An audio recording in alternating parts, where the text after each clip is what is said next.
I have got no idea if my attempts to gentlify my son are having any impact whatsoever. I have no idea. I've seen one inkling, ever. He was playing with a couple of dinosaurs. He didn't know that I was watching. They were fighting. All his play is violent and fighting. But as the dinosaurs were fighting, I saw this. They were going, rah, rah, rah, rah. And at the end of the fight, they went, goodbye, darling, goodbye. Yes, I did that. But the rest of the time, he's a nightmare. I'm so honest in my comedy about what a handful my son is. I feel like I need to reassure you, like, you know, I do love him. Don't ring anyone. I couldn't love him more. But if anything, that makes it weirder, because you've got this very extreme, very intense love for someone. That makes it more confusing when their behaviour is objectively disgusting. I think it's best summed up in cliches with a 3-year-old, because the cliches are true. So genuinely, without a second's thought, I would jump in front of a car for him. But also some days because of him. Because even if you take all of the violence out of the equation, just arguing with somebody that entitled but with no empathy is hard. And usually it starts from the second that you've woken up. I don't know if you've ever even shared a house with a 3-year-old. Normally, when you wake up, their creepy little face is already there. Saying something like, I've had a poo.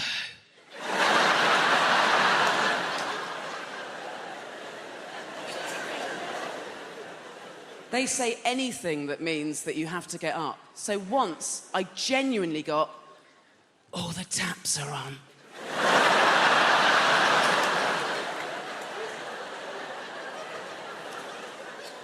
And there was one day in particular that I will never forget because of the relentlessness of it. And it did start from the second that we'd woken up. Bing, eyes open, I was like, good morning, darling. And he was like, it's not morning, it's lunchtime. You're a lizard, I don't like daddy, you're not my best friend, can I have a knife? Here we go, come on, come to the kitchen. I don't eat meals anymore, only eat snacks. Can I have a cake, can I have a cake, can I have a cake, can I have a cake, can I have a cake, can I have a cake, can I have a cake right now? That is not how you talk to me. Can I have a cake, please? Now I've got to give you a shitting cake. It's not even 7 a.m. That goes in, doesn't it? Brrr. Can I have another cake? Can I have another cake? Can I have another cake? Can I have another cake right now, please? Can I have another cake? Can I have another cake? The thing is, darling, what we've got to learn is that sometimes we want a nice thing, and then we get the nice thing, and we have to think, oh, wasn't it nice to have a nice thing? Doesn't mean we instantly have to have another 4. Can I have 4 cakes? Can I have 4 cakes? Can I have 4 cakes? Can I have 4 cakes? Can I have 4 cakes? This went on so relentlessly that after a few hours of it, I, a grown-up, said to a 3-year-old I couldn't love more who asks for knives, and I meant it. I said, do you know what? You can have whatever you want. But I swear to you, he went, I don't want whatever I want!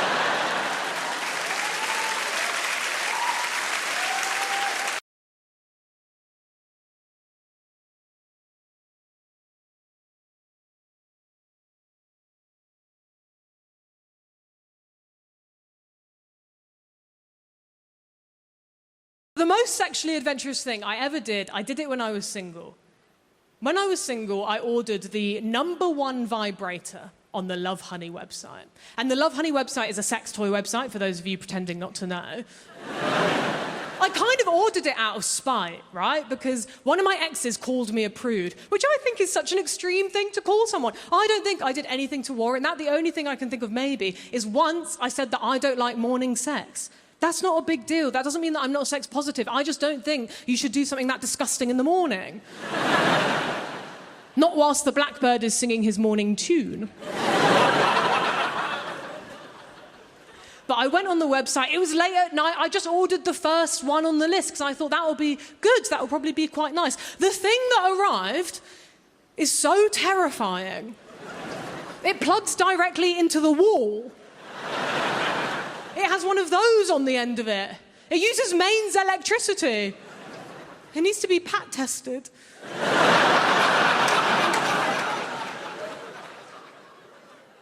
I just find that so threatening, because I think what that's basically saying is, what I'm about to do to you couldn't possibly be done with a battery.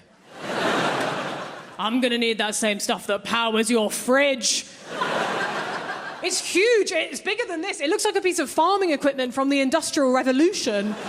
But it's called a wand. There is nothing magical about it. I've never seen this type of vibrator before. All the vibrators that I've seen advertised online are very small and portable, and they're not making big claims. They're just happy to live in your bedside drawer, and they'll be there like, okay, girl, I'm here if you need me. Like, if you and your partner get, like, super, super drunk one night, maybe you could experiment with me for a little bit.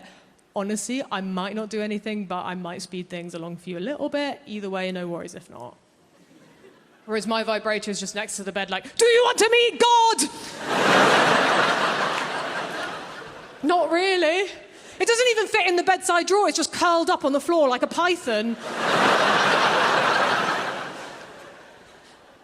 And after it arrived, I was like, is this the right thing? Because I checked on the website, because I thought maybe it got mixed up with like an order meant for Guantanamo Bay.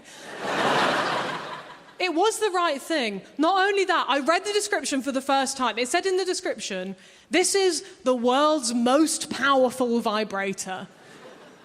I don't think I need that. I need absolute max, a whisper on the wind. The world's most powerful vibrator. You shouldn't be able to buy that without a license. Underneath as well, it said, the vibrator will turn off automatically after 20 minutes for your safety. 21 minutes and there's a danger of death. I don't even want to share. It cost £90. So I felt like I had to try it because I spent so much money. And I don't even have a plug next to my bed. I had to get the extension cable. That felt desperate. I turned it onto the lowest setting. It had 8 settings. I turned it onto setting 1. It was so loud. I was like, there's nothing private about this experience. The neighbours are going to think I'm having a new kitchen put in. At midnight, they're going to call the council. Well, no, they're not calling anyone. They don't have any power right now. I tried it just for like 1, maybe 2 seconds, and I was like, I can smell burning. I can't use this thing. It's going to sand me down. It's going to erode. I'm going to be flat over. There'll be nothing left like Barbie. But it had 8 settings. I thought, I have to see what setting 8 does. Not on myself. I know my limits. I just turned it up to setting 8 in the sky. Fuck me. I was like, I'm going to rip a hole in the space-time continuum.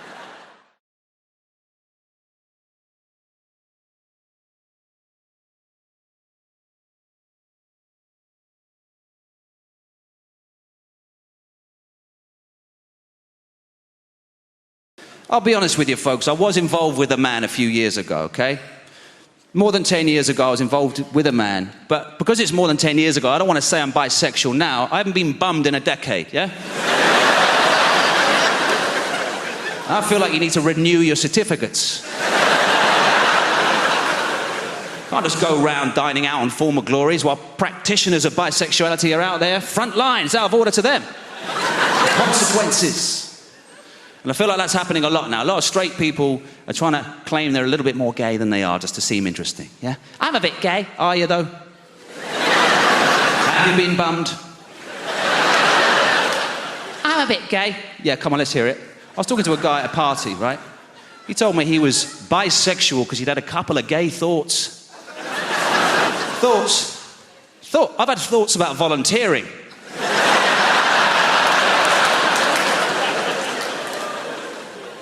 Have I volunteered? Have I fuck?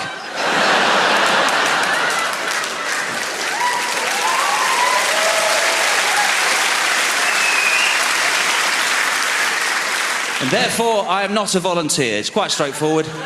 I can't walk up to volunteers outside a soup kitchen and say, yeah, I've thought about doing that. Me and you are one and the same. Have a great day. I'm off to have fun while we both volunteer. It's out of order. But the LGBTQ is getting mentioned more now. We're being represented in the media. I feel like that's good. It's getting talked about. Footballers sometimes wear the thing on their arm. But sometimes you're thinking, is this a company just being a little bit, do you know what I mean? Just being a bit naughty and trying to seem, okay, you're on side. All right, I was outside Sainsbury's.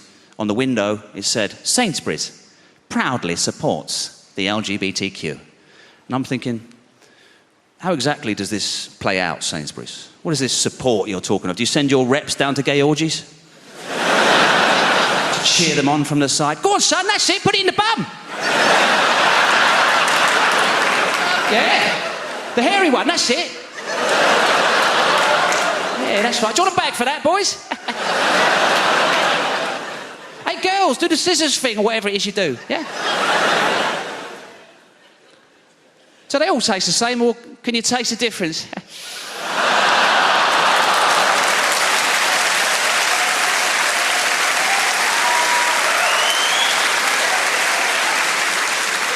Sainsbury's supports this. Good for you. Or is their support more subliminal? It's more like in-store, little things you don't think you realise you've seen. You know, like you go up to the sausage roll aisle. It used to be in packs of 1, now it's packs of 2, tip to tip.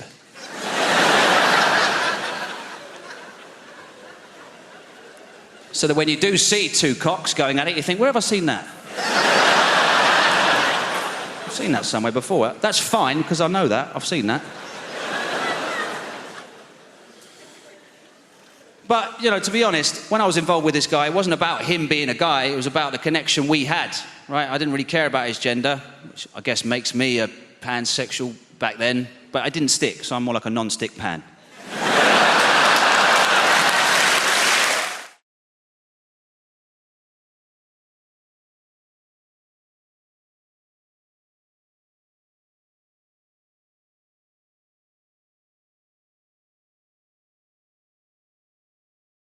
I recently got one of those virtual reality sets into the house, you know, with the mask and the whole... How many of you have done this yet?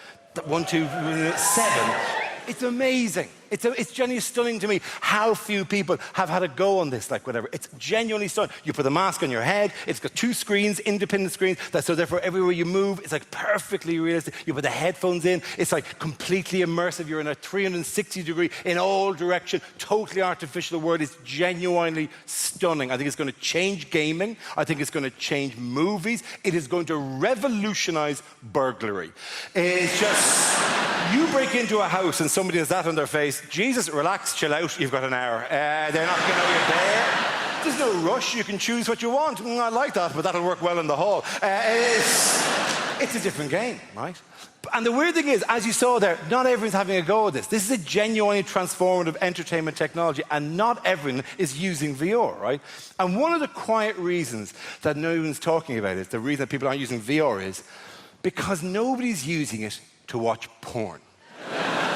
It seems like a weird thing to do, but in the kind of history of nerdy kind of things, porn is surprisingly important for getting new technology accepted. Porn is the reason why Blu-ray beat the other kind of special DVD in their race a few years ago. Porn is the reason that sometimes video streaming software beat other kinds of video streaming software. The stuff that gets used for porn has a place immediately in the market, right? And nobody is using VR for porn, right? And I'm not naive, right? I know that men are visual creatures, but I can kind of see, you know, no man, while actually making love, has ever there been going, oh my God, this is incredible. Oh my God, honey, this is amazing. Oh, I'm almost there. I'm almost there. Let me just have a quick look around the flat. Oh, that's fantastic, Jim.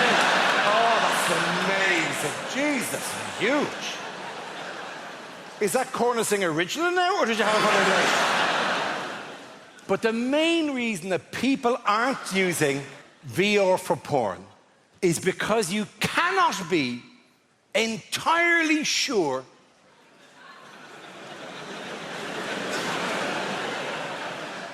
that she's out for the afternoon. And I mean 100% sure, because the stakes are really high. You do not look good in this situation. You do not need your loved one going, oh, I've left my credit card, I better go back in. What is this you're doing to yourself? Yes, I was bringing the kids to my mother's house, but the little one fell in, we've had to come home. But Jesus, this is what greets us. The nightmare is you finish the wank of the century, you take off the mask, and there are 3 police officers just staring at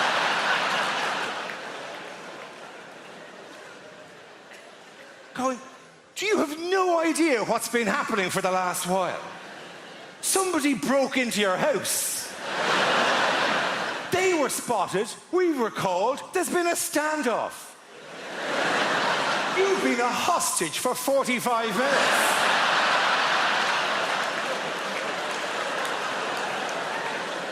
We've had to close off your road.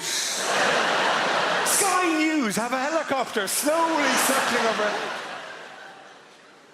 Your wife is outside on a megaphone going, "Stay strong, John, stay strong." And all the time we've been watching you on the thermal imaging, just battering away at yourself.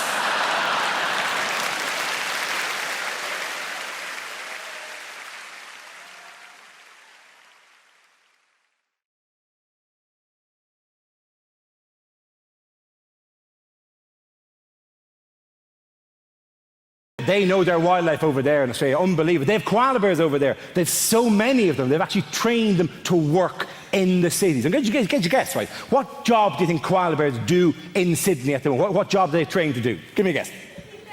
What's that? To be bears. They're kind of... doesn't take much training, Tracy, to be honest.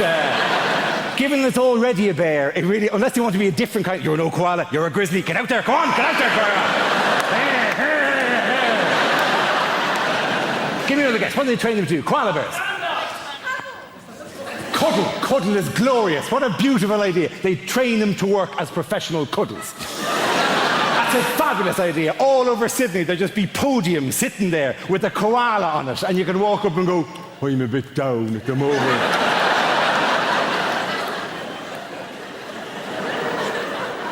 And the koala will go, "Come here, come here."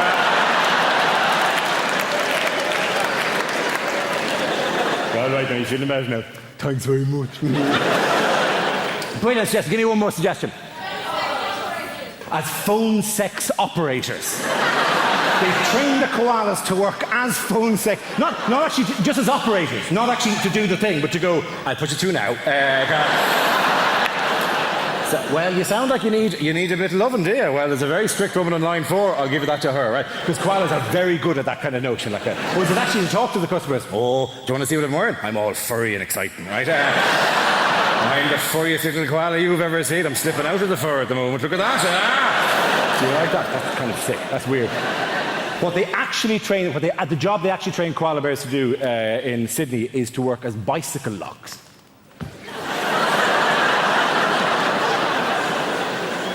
You take the koala, you put him in the frame of the bicycle, his little hands reach around through the spokes of the wheel, and then he just holds on to the bicycle like that.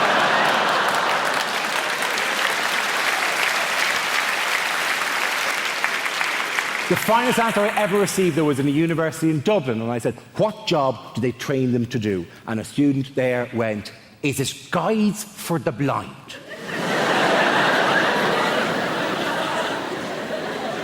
And I said, "Well, surely they'd use dogs for that." And she said, "Not for walking, for climbing."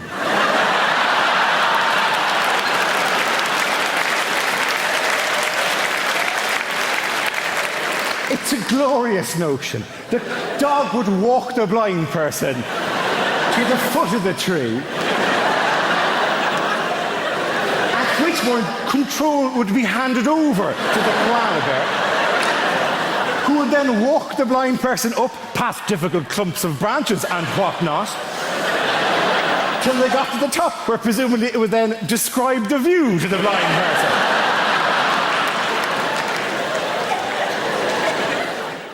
I'll tell you something. Thank you. Thank you. I'll tell you what I saw the other day. This upset me, and I'm a pretty easygoing guy. You know what I saw? I saw an ambulance. Big sign on the back of the ambulance, on the back door. Do you know what it said? It said, "This is an ambulance, not a taxi." This is an ambulance, not a taxi. I know, I can see. Don't worry, I can tell. I know it's not a taxi. You know how I know it's not a taxi? Because last time I called a taxi, it didn't take 3/4 of a fucking hour to arrive. That's how I know. While I'm on the subject, can I just ask, is it really strictly necessary in this day and age to have the word ambulance written back to front on the bonnet of the ambulance? No, so if you see it in the rearview mirror, it says that. I know why. I know why. I'm just questioning it. See, my point is, if the blue flashing light and the big red cross hasn't done it for you. Just a hunch, but I suspect the word ambulance is going to be lost on you as well. So I'd like to know if there had ever been anyone in the history of the automobile who was driving along, looks in their rearview mirror and goes, huh, what the heck's this? Who's this joker with his blue flashing light and big red cross behind me? Well, he's not getting past me. What does this say? Eculumbo? What does the hell that mean?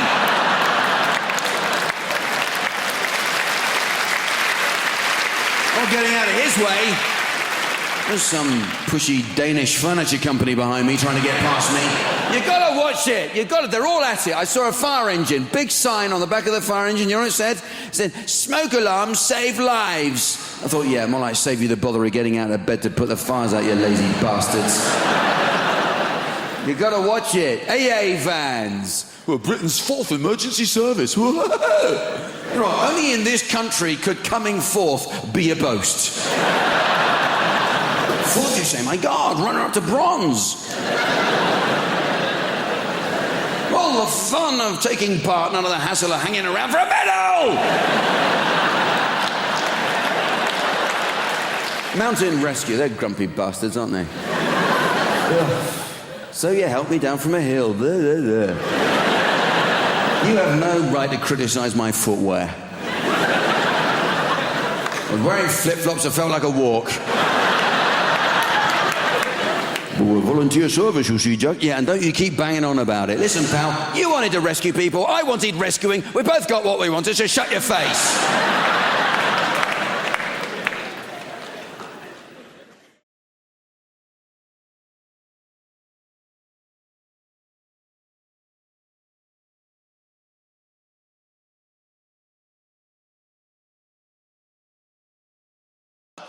Every parent in this room knows that the next phase of what I was about to do is the most important phase to a new parent. It's when you introduce your new baby to their already existing siblings, yeah?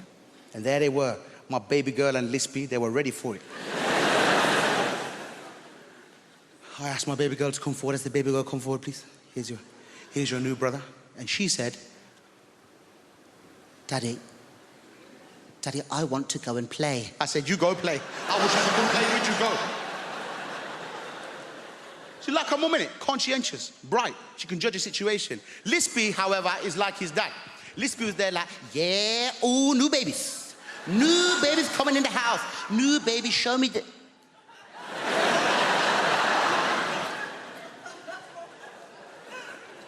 Dad.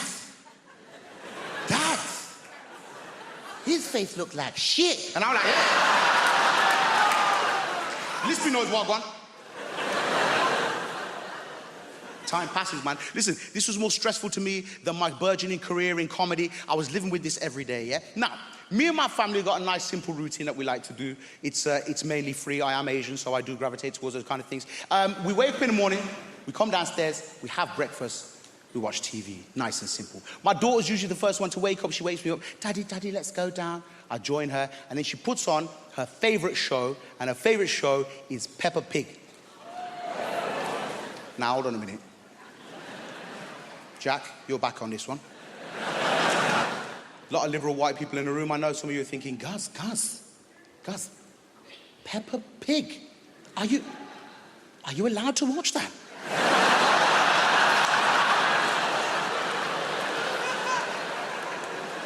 Is that halal television program? Shut up, Linda.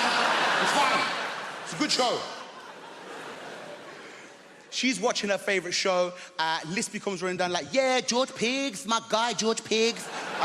And then 5 minutes later, my wife brings down It Chapter 3. She brings it...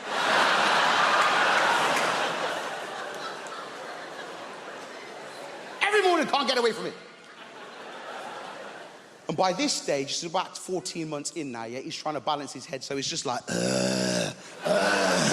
Every single morning, I'm stressed out, it's a small house. I say, guys, we need to get out here and facilitate better vibes. Let's go to the park. Even the Butters one. Everybody, let's go to the park.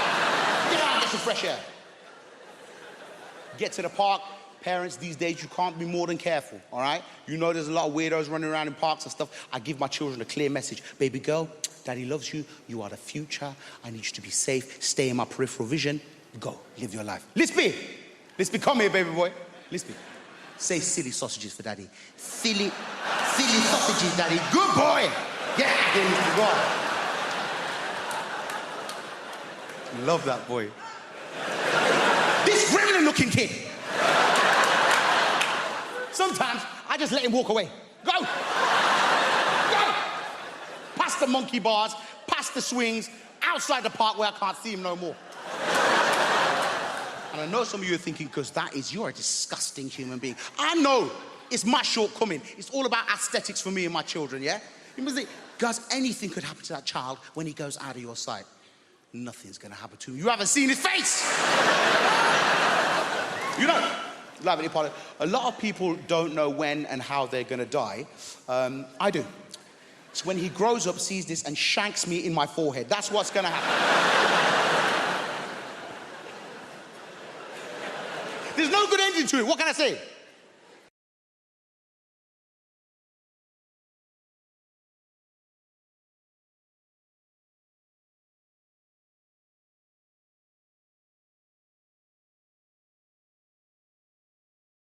We've got people from Holby, haven't we? We've got Hugh Quashie. Where's Hugh?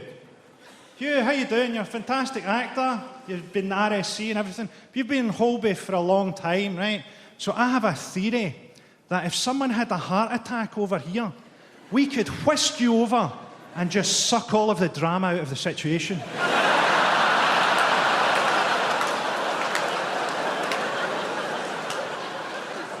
We had the Commonwealth Games in Glasgow this year. A great choice of venue.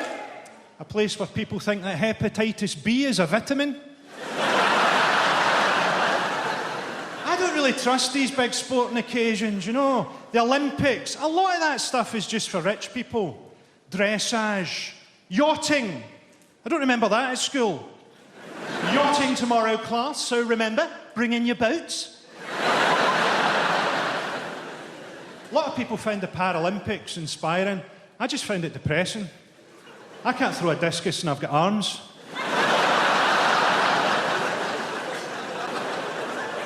Oscar Pistorius. Pistorius to me sounds like a spell that Harry Potter would say to make your legs drop off.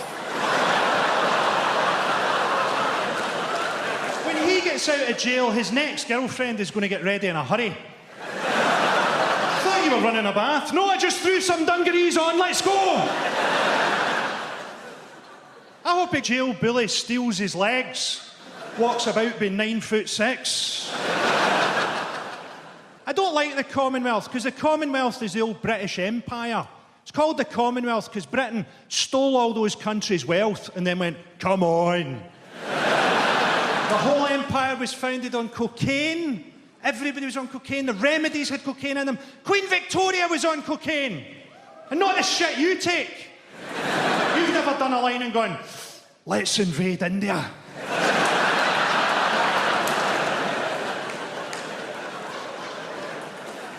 We had the referendum up in Scotland that was won by the No campaign and Alistair Darling. I thought it'd be good if when he won, Alistair Darling's eyebrows had finally turned into butterflies. And he wasn't even able to look surprised about it. David Beckham sent the people of Scotland an open letter. An open letter because he couldn't work out how to get it into the envelope. People said during the campaign that I was anti-English. I couldn't be more pro-English.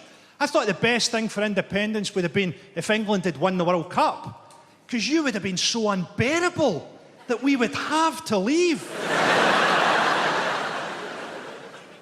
Whatever happens next, I think it's important that Scotland does something that puts England on the back foot, something that England won't expect. And the last thing that you're expecting is for us to form an Islamic caliphate. Ah yes, independent Scotland, we can do this.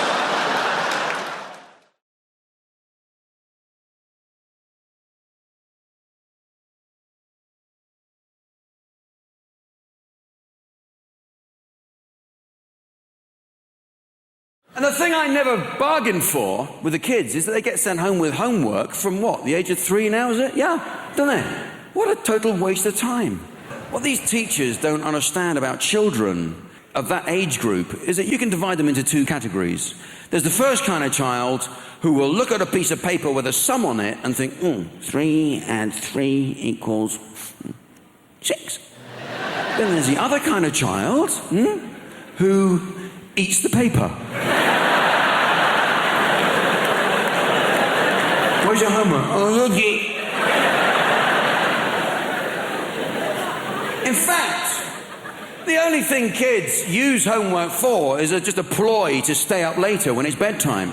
They deliberately don't tell you, don't they? They keep it back. They don't tell you they've got homework. They hold it back. They're playing their cards close to their chest. They're waiting for that moment. Come on, you've seen your program. Turn the television off. Up to bed. I still have homework to do. I think that trumps you, sir.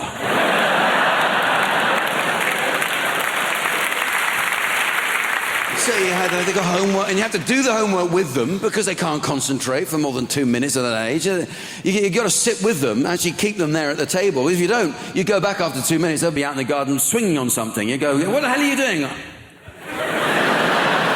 What are you doing? You're meant to be doing... Oh, sorry, I felt like having a swing on something instead. So you have to stand over them while they're doing it. They have to do this... Oh, my kids have this spelling thing. They have to copy out the spelling every night. I don't know if it's humanly possible to move your hand across paper any slower than they're doing at that stage in their writing career. But what I am saying is I find it fucking agonizing watching. 4 minutes later, I've done it. That's good. That's the first letter done. Well done. Jesus Christ!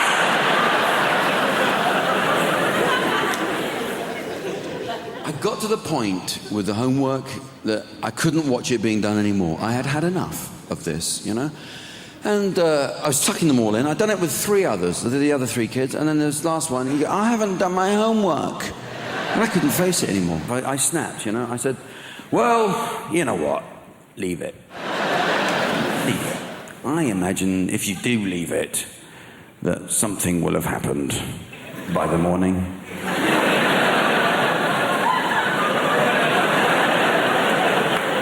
And I did. I went downstairs, got my pencil out, and I did it myself. I did the homework myself. I did it with my left hand, so it looked like proper crap writing.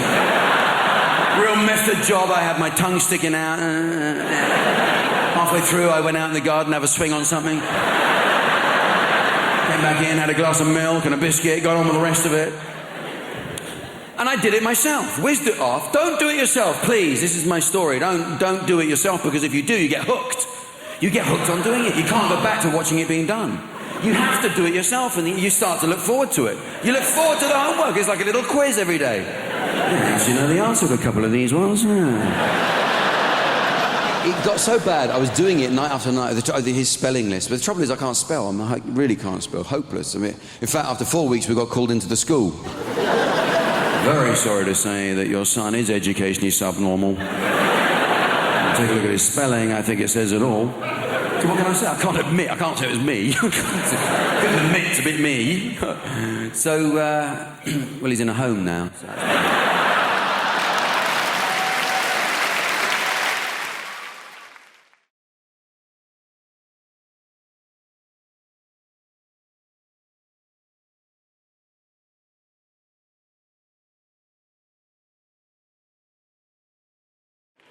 My girlfriend said to me, have you been having sex behind my back? I said, who the fucking hell do you think it was?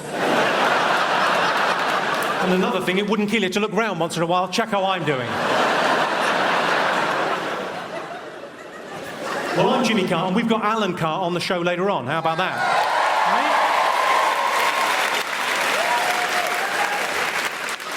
Right? I keep on getting mistaken for Alan Carr, so what I've done is I've stopped sucking men off.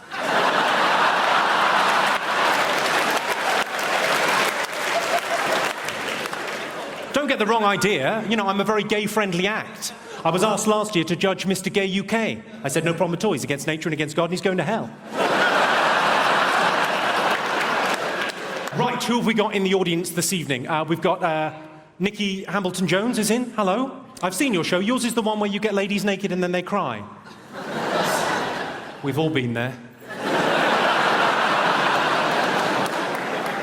For me, that's a very successful Friday night out. Have we got James Morrison? Is James Morrison in the house? Where's he? Can't believe it. Hello, James. How are you? An amazing musician, especially if you find James Blunt a bit rocky.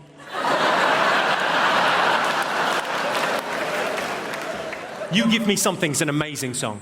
You Give Me Something is my favourite song ever about chlamydia. My favourite. I love it. Dean Macy's here. Where's Dean Macy? Dean Macy? You're our hope for Beijing, aren't you, in the decathlon? I love the decathlon. You know, it's where you do 10 different things, isn't it? Sort of jack of all trades, master of none. If you don't mind me saying. The 2012 Olympics is going to cost £8 billion, which is, you know, a lot of money. It's probably going to bankrupt London, but you can't put a price on 2 bronze medals in cycling.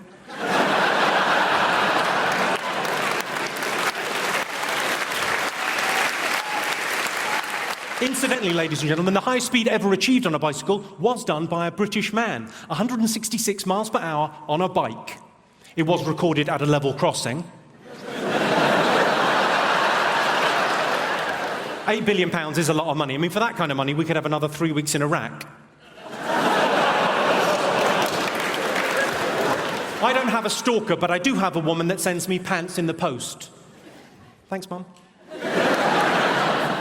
People ask me how I relax, so I tell them. I put Smarties tubes onto cats' legs to make them walk like a robot.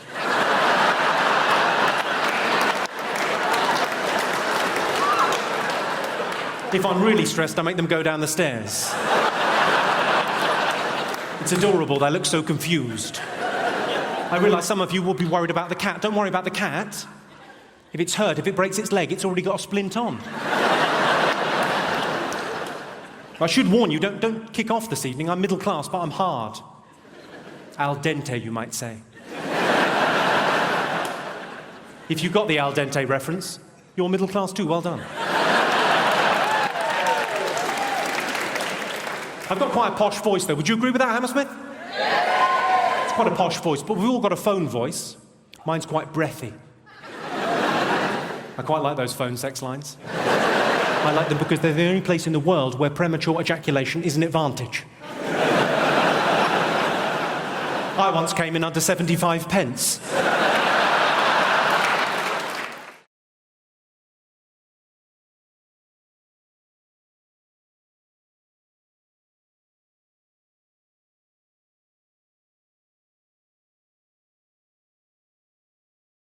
I don't know if you're aware of the myth of the hairy hand. What this was, right, was a ghost hand that would appear if you're driving across Dartmoor late at night and steer you off the road. We learnt about this in history. I was reading all the wind. Grew up in the middle of nowhere. To give you an idea, right, I don't know how many kids you had in your year at primary school. I had, in my year at primary school, 4 children. There was a 5-a-side football tournament. We weren't allowed to enter. We genuinely, this is not a lie. I mean, I don't know if it was education, I don't remember. It might have just been the teacher going, "Oh, sod this, I'm off for a fag, here's Steve, right, enjoy yourselves."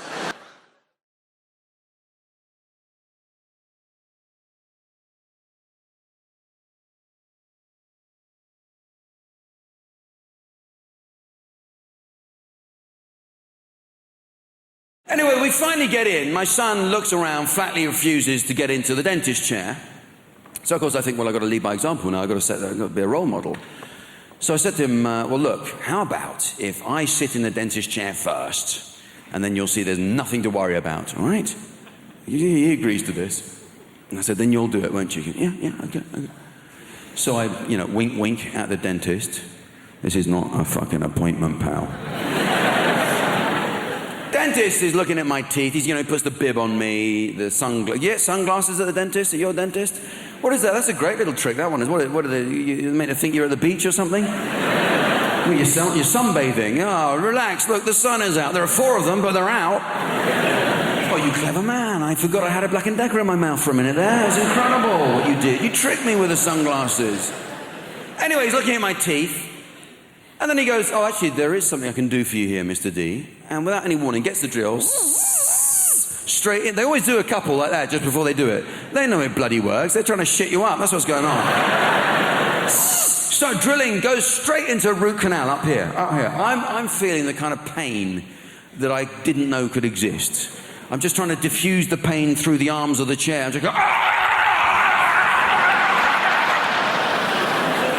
blood coming off the ceiling. My son runs out into reception. It's a total disaster. I didn't get a bravery sticker. The whole thing has gone wrong. Well, you don't like... Who likes to go to... You wouldn't. It's, you know, from the moment you get there, they put that little vacuum cleaner in your mouth and... Oh, God, they stick that thing in your mouth. It sucks all the saliva out. It always reminds me of my first girlfriend. You know, And I'm always anxious they're going to flick it onto blow by mistake. I'm going to end up with a mouthful of the previous guy's phlegm. I'll be there like some human volcano in my Foster Grants full of slums. Bits of tooth I'm spitting out all day. It's not mine! I never wore a brace! It is an odd thing, though, at the dentist, how you look forward to the pink drink. Once you're there, having this stuff done, you begin to think, see that pink drink? That's mine. At the end of all this, I get the pink drink. It's going to be worthwhile. That little plastic cup with the pink drink in, it's mine. You look forward to the pink drink. He's doing what he wants. He's tinkering around with his little craft set inside your mouth. Doing what he wants, injecting what... Oh, the injection, that's not... How unnatural is that, an injection in the mouth? Oh, it'll just feel like a little scratch. So what do you say? It'll just feel like a little scratch. And then after about 10 minutes, it'll feel like you've had a stroke.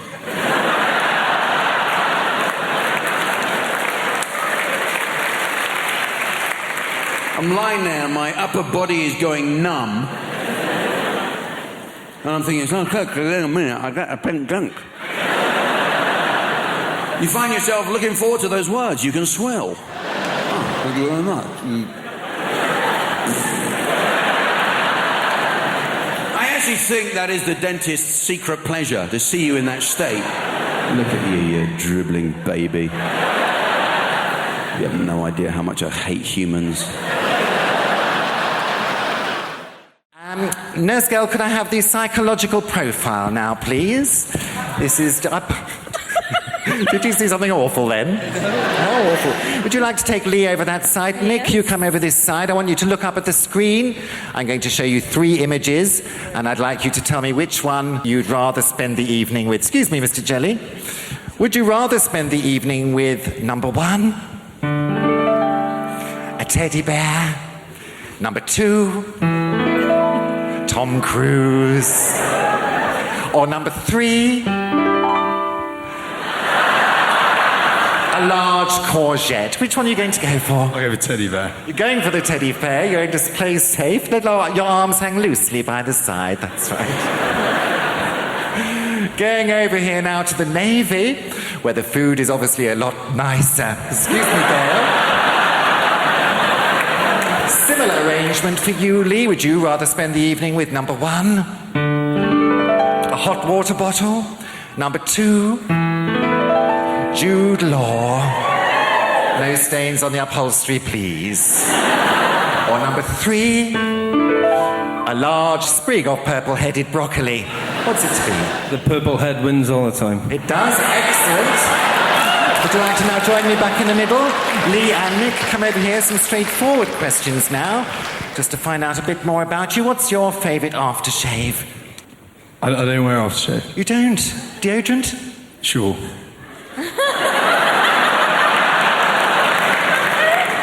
Let's have a little sniff. Oh, you do smell quite fresh, Gail. Would you like to... No, nothing musty there at all. What's your favourite aftershave, Lee? It's brewed for me, Julian. Is it brewed? Any on this evening? Just a touch. Oh, that's lovely. Just a faint aroma there. Would you wait until you're asked, please? And finally, what's your favourite position, Nick? Doggy. Doggy style. What sort of dog do you have?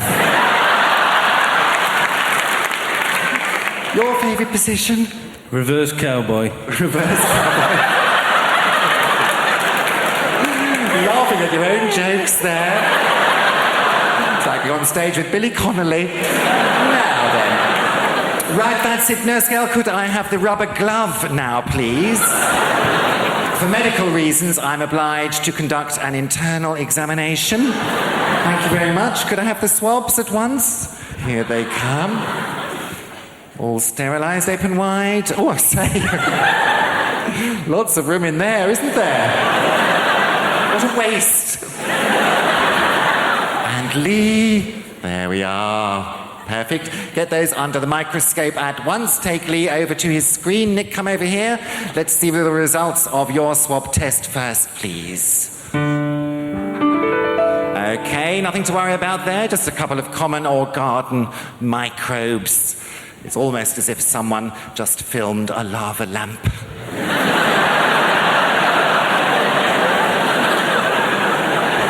Now, the sailors' results, please.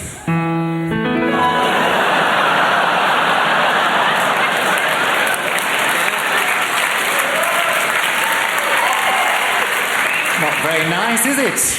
Didn't waste your evening, obviously. That has done me the world of good. Thank you for that. Because I was waiting back there behind the big billboard, absolutely terrified. I'm not a natural performer. I'm not, although I have been doing this talk around the country for about 2 months now. I won't lie to you, it's not been going very well. I think the worst one was Folkestone. I have never seen an audience turn so quickly. Rushing at the stage, anger in their faces. Refund! Refund! It was horrific. I'll try and paint a picture for you. Youngsters will know what I'm talking about. Are there any youngsters in the... You can relax, sir. Well, oh, there's a youngster. What is your name, sir? Riyadh. What's that? Riyadh. Riyadh. What? Riyadh with a Z. Riyadh with a Z. All right, it's not Sesame Street.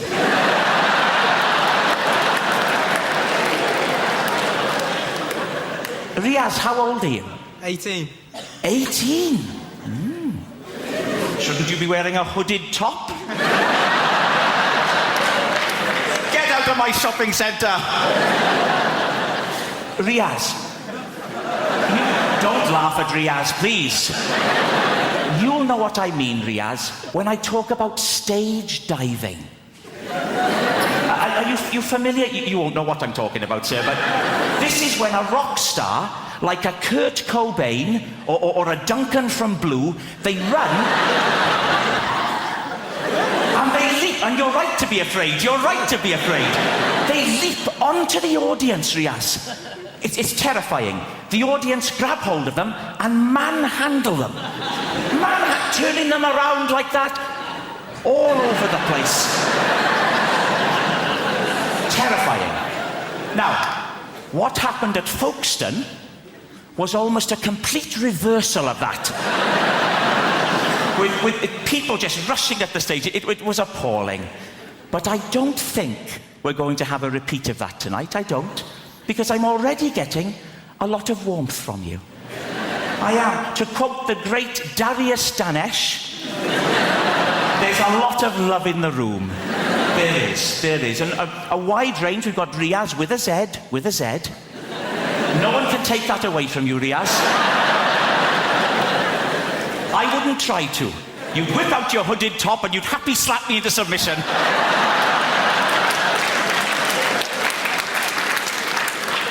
But it's a friendly crowd. We've got a proper... Look, here we go. Right down in the front, there's a chap here wearing a T-shirt with a slogan on it. Unbelievable. A grown man. What is your name, sir? Chris. Chris, with a Z? Riyadh, you're one up, you're ahead. I'll bet there aren't many other people in the whole building who have a Z in their name, in all honesty. Unless Zebedee's joined us tonight, which I think is unlikely. So you're a Chris. Yes. Chris. And what's the idea with the T-shirt, Chris? Is it Rag Week? They say it's hard, you know, bringing kids up is difficult. They say kids these days are influenced by these new hyper-violent computer games. And that's nuts, isn't it? If we'd been influenced by the computer games from our childhood, we'd have to go around going like, beep, it'd be rubbish, wouldn't it? No one would play with that kid with beep, beep. Can I be in your gang? No, you're a bit weird, mate, to be honest. Imagine being influenced by Pac-Man. You'd have to like walk round in a darkened room munching pills and listening to repetitive music. So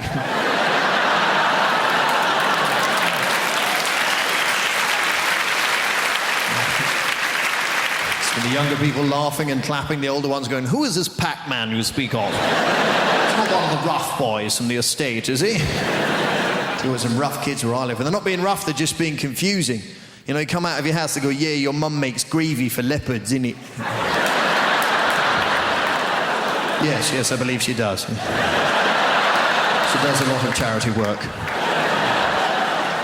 These are scary kids. Even the dirty old men are scared of these kids.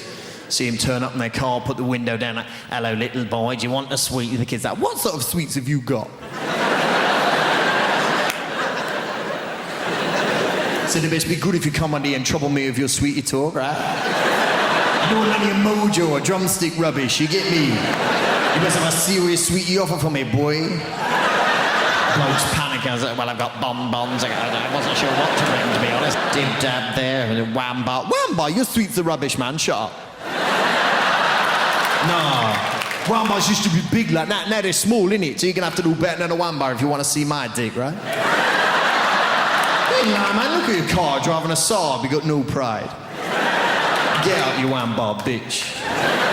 Next pervert, please. How many sweets have you got, Sweaty? What do you mean, Neverland? Yeah. But we live in exciting times anyway, you know.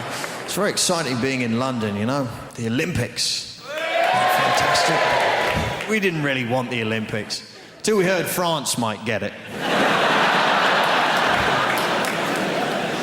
The British people are like, oh no, all that running and jumping. It's not really for us, is it? When is it? No, I'm busy that week. What? France are going to get it? Bollocks, we'll have it. Only in London would we have to have a poster campaign saying back the bid. No, fuck off, it'll be rubbish.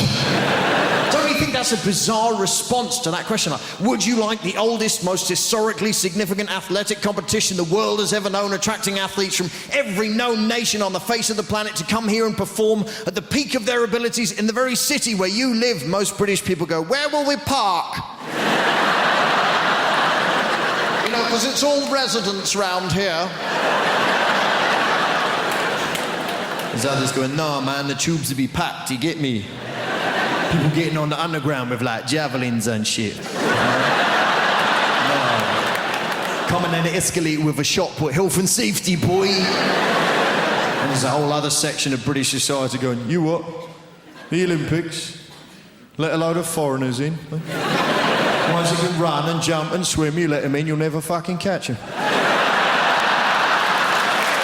Huh? Place will be overrun with Lycra refugees. You're having a laugh, ain't you, mate? They'll peel them little numbers off their jackets. You watch them, they're sneaky. I read about it in the Mail. And the thing I never bargained for with the kids is that they get sent home with homework from what, the age of 3 now, is it? Yeah, don't they? What a total waste of time. What these teachers don't understand about children of that age group is that you can divide them into 2 categories. There's the first kind of child who will look at a piece of paper with a sum on it and think, 3 and 3 equals 6. Then there's the other kind of child who eats the paper. Where's your homework? Oh, okay. In fact, the only thing kids use homework for is just a ploy to stay up later when it's bedtime. They deliberately don't tell you, don't they? They keep it back. They don't tell you they've got homework. They hold it back. They're playing their cards close to their chest. They're waiting for that moment. Come on, you've seen your program. Turn the television off. Up to bed. I still have homework to do. I think that trumps you, sir.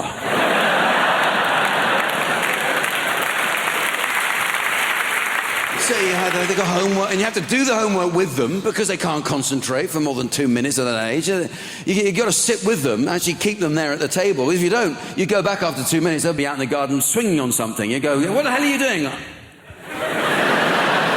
What are you doing? You're meant to be doing... Oh, sorry, I felt like having a swing on something instead. So you have to stand over them while they're doing it. They have to do this. Oh, my kids have this spelling thing. They have to copy out their spelling every night. I don't know if it's humanly possible to move your hand across paper any slower than they're doing at that stage in their writing career.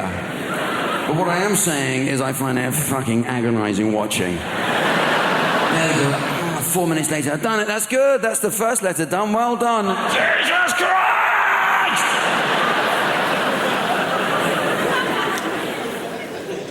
I got to the point with the homework that I couldn't watch it being done anymore. I had had enough of this, you know? And I was tucking them all in. I'd done it with 3 others, the other 3 kids, and then there's the last one. He goes, I haven't done my homework. And I couldn't face it anymore. I snapped, you know? I said, well, you know what? Leave it. Leave it.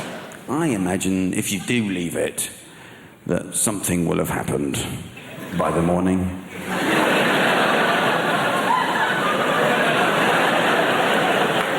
And I did. I went downstairs, got my pencil out, and I did it myself. I did the homework myself. I did it with my left hand, so it looked like proper crap writing. Real method job. I had my tongue sticking out. Halfway through, I went out in the garden, have a swing on something. Came back in, had a glass of milk and a biscuit, got on with the rest of it.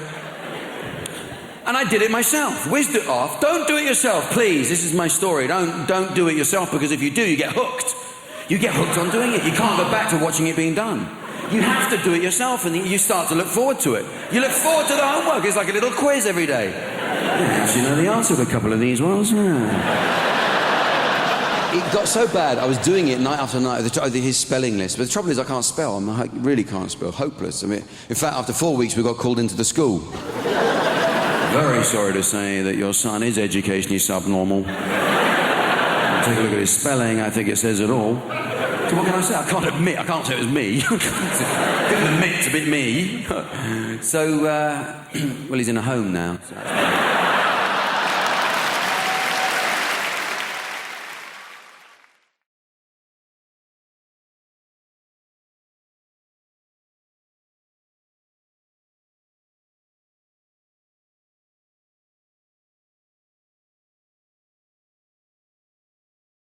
The problem is the builders, my dad's mate, he's a proper geezer, proper South East London geezer. One of those builders, you know that walk?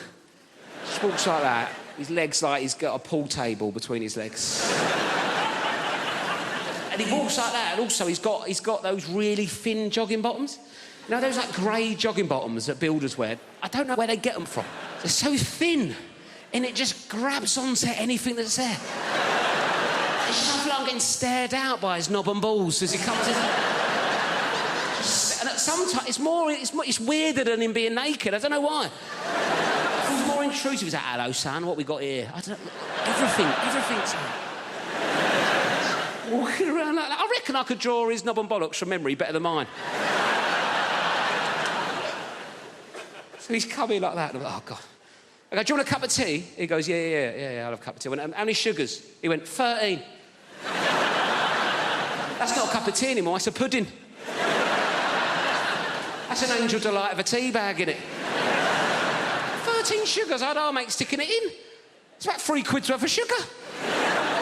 He's only come round for a quote, it's already cost me. I put 14 in to test him. Give it him. He went, it's a bit sweet, innit? You winding me up, you know me on 13, you greedy bastard. Old type 2 Terry's come round and it's a bit sweet for him, is it? When are you going to do this job? I want it done before your foot comes off, all right?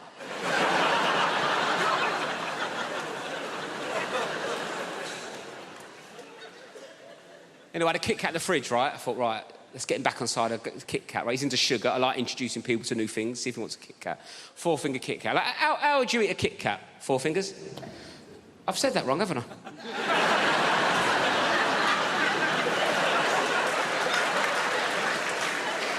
I thought you looked at me funny. Sorry, I said that like it was your name.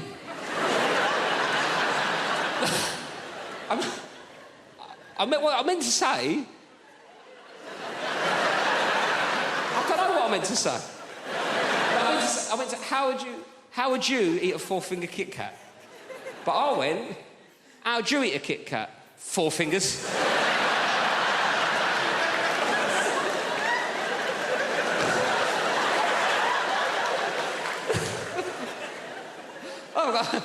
Hello, 4 fingers, how's it going? Who needs thumbs, eh? Me to smoke by the looks of things. Sorry about that. Not an ideal nickname for a young lady, is it, really?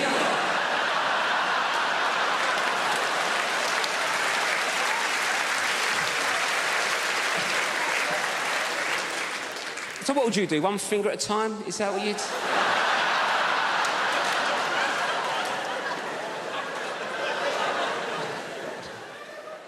Should we start again? Sorry, what's your name? Anita. Nice to meet you, Anita. Sorry for calling you 4 fingers. Anyway, Anita, how do you eat a Kit Kat? That's what I was going for. 1 at a time. 1 at a time, right. 1 at a time's a normal approach to a 4th. Got there. Yes. Anyway, 1 at a time's a normal approach to a 4-finger Kit Kat, isn't it, right? I gave this builder a 4-finger Kit Kat. He picked it up, put the whole thing in his mouth at once. Bit into it like he was eating a bun. Dirty ogre sugar bitch. What kind of animal is one popping a 4-finger Kit Kat? I've made a list of pros and cons, because I've been spending a lot of time in brothels and prisons. Made a list of pros and cons, always good, give you a bit of balance, Con, complete loss of all feelings of hope and possibility. It doesn't sound very good, does it? It doesn't sound much fun, does it? Pro, increased plug socket access. 1-1. I say increased, it's actually total plug socket access. I've got 32 plug sockets in my house, each and every one of them is now under my sole domain. Con, all experiences that formed the basis of my happiness and sense of self-worth are now destroyed by grief. Downer. A bit of a downer, isn't it? Pro, less recycling. I can fit it all in the green box now. It's remarkable when you take into account just how much I'm drinking. Oh, John, you're meant to heat mulled wine. All right, Your Highness, hand me the bottle and leave. Con, I'm gonna lose my house. Bit of fun. Pro, 25% off council tax. I was on that like a ferret. Dialing as the door slammed. And that's us fresh out of cons. The rest are just pros, guys. Increased freezer space, all 4 drawers. Cheaper gas and electric. Reduced wear and tear on fixtures and fittings. And when I say reduced, I don't mean by half, because I was only ever responsible for about 10% of scuffs and spills. So we're looking at a net reduction of 90% in real terms. This is my favourite one. Ultimate control over where the iPhone charger cable is and why it is there. There was a time it would take hours to answer the questions, where is the iPhone charger cable and why is it there? Not anymore. Plugged in next to the bed, most convenient place to have it. Simple. Is it unplugged in the bathroom? No, it's not. It'd be a ludicrous place to keep it. There's no plug socket in the bathroom.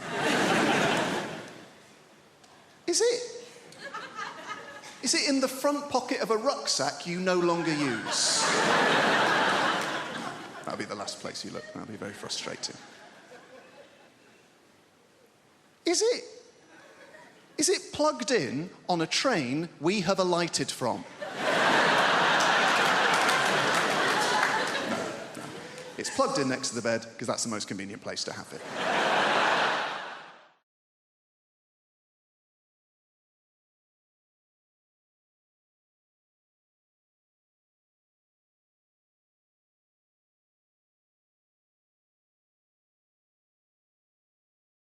And this is what I'm talking about, the assumption that if you're in a place like that, you obviously are the help. Okay, example 2, that's it, white people. One more example, and then we're moving on, right? I'm on tour in the UK. I'm going up to Leeds. All my team was already up in Leeds setting up the theatre. I'm travelling with my tour manager and best friend, Lila, also a black woman. So I go, you know what? That's Lila. I go, you know what, Lila? Let's not drive. It's a long drive. Let's get a train and go up in comfort. So we rush down to the train station. I buy us 2 first-class tickets. There's a train leaving, so we jump on the train takes off.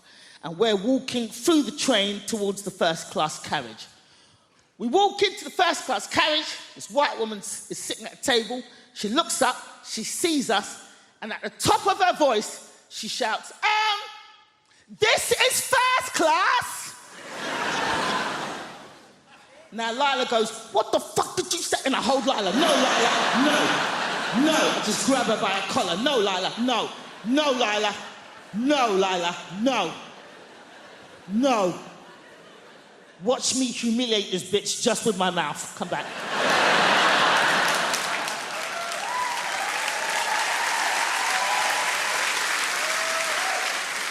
So at the top of my voice, I say, thank you, lady. But what was it about us that made you assume that we didn't belong in the first-class carriage? She starts to fumble. Everybody on the train just kind of leans out from behind their seats.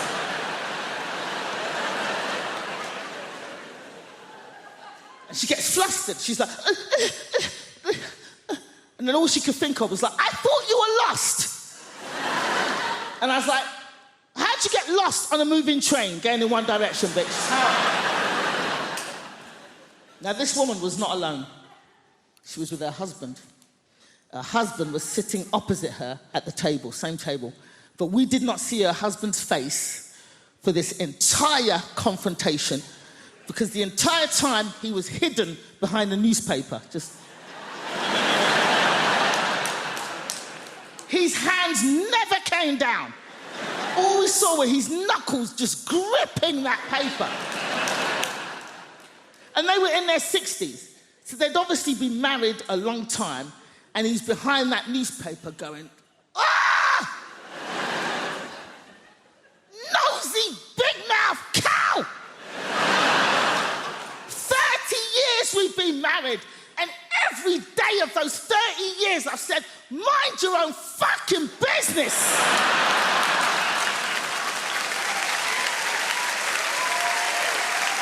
Shit! And now we're both gonna get beaten up by these 2 black boys.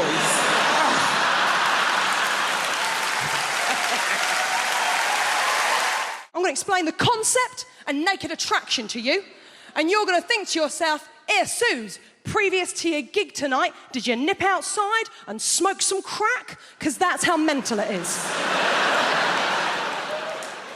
Right, Emma, a girl walks out on stage. She's like, I'm looking for a boyfriend. And the host goes, brilliant, we've got 6 naked men in tubes behind. Then the host says to the girl, what are you looking for? And the girl will always do the same thing. She'll go, oh my God, you've really put me on the spot. And you think, no, you chose to come on this show, moron. She goes, well, I guess I'm looking for a boyfriend, but also a friend. I really like going to European city breaks, maybe someone that likes travel. And I really like music gigs as well, so maybe someone that likes music. And I guess if I'm being really honest, what I'm looking for is love. And the host goes, brilliant, let's see if you can find love by judging dongs. Okay?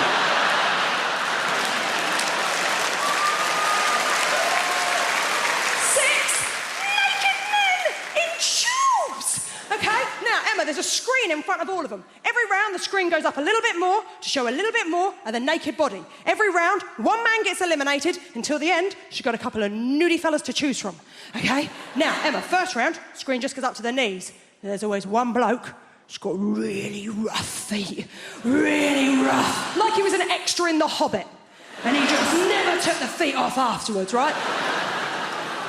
Now, she clearly looked at them feet and thought, well, them trotters ain't coming home with me, right?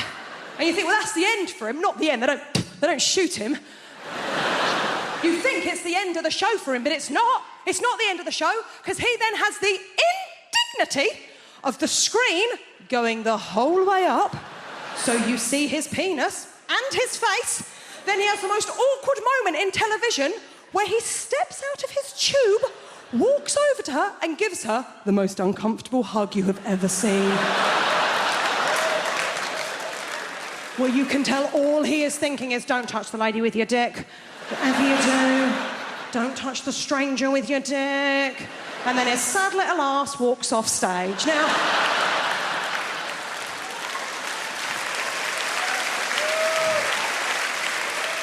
the next round, the screen comes up to the waist. And let's be honest, it is the round we are all watching for. It's cock-a-clock. Now, it's not going to come as a surprise to any of you. There's a lot of people in this evening. I bet it doesn't come as a surprise to one person in this room. I ain't seen many willies. I ain't seen many of them. I ain't seen many willies. I'm not a connoisseur when it comes to willies. I was straight for a month when I was 18. I don't have the wrists, okay? But even to me, even to the untrained eye, there was one that I was like, oh, there's something up with him. There was something just not quite right about it. They're not meant to have a corner, are they? Halfway through, it had like a proper corner. Now, she clearly looked at that one and went, ooh. She can't do that, can she? She'll go work on Monday, she don't look like a bitch on TV. So instead, she had to do a little lie. Emma, see if you can see where she went wrong. She went, I'm going to have to get rid of number 4. Colonel Weird Dick. I'm going to have to get rid of number 4 because the way that he's standing, he doesn't really look like a very confident guy. And I'm only really attracted to really confident guys. And I thought, he has his penis out on television. How much more confident would you like this twat to be? Oh, I want to be in a relationship. I want to try edible pants. You can't edible solo, they don't let you. I'm absolutely fascinated by them. Here's why. It must be someone's job to keep edible pants from being too delicious. Because they've got to be okay in context, but there's a team of scientists that's working day in, day out to make sure that none of us start craving them. Struggle being single. I'm a pick-me girl. Do you guys know what that is? A pick-me girl is a type of woman who's like me. I'm not like the other girls. Why? Because I like live music. Shackle me. I do like live music. Like, sometimes I wonder if anyone's going to see the band Placebo thinking it was The Cure. So I do think about that stuff.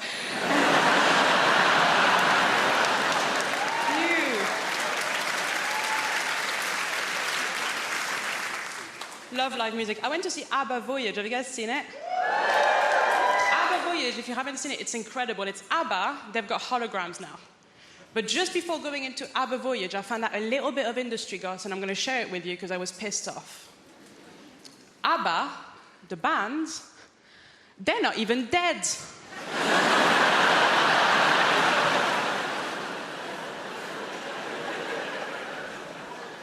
And they've got holograms, is it? You can't have holograms if you're alive.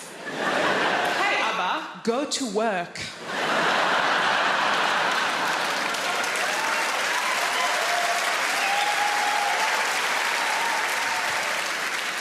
ABBA Voyage, it's amazing. From start to finish, it's them at their best. They were 28 years old when they recorded it. Start to finish, them at their best. A bit like this. So, ABBA Voyage, at the end of ABBA Voyage, sometimes the real ABBA, they come out. But the problem is that at this point in your life, you've only known them as hot 28-year-olds. So when 76-year-old ABBA comes out, it doesn't look good. It doesn't look like them. It looks like their parents have come to pick them up. I am a pick-me girl. I lie about my interests constantly, I do. My new thing now is I pretend to like football. Now, I want to like football. I really do. I really respect it as a sport. My problem is too much of it has happened. And no one will let me catch up. Like, everyone needs to stop playing for like 5 years, and then I'll start casual, season 1, episode 1. Now, the real reason I'm trying to get into football is because, basically, I met this guy. Thank you. And, oh my God. So he told me that he could have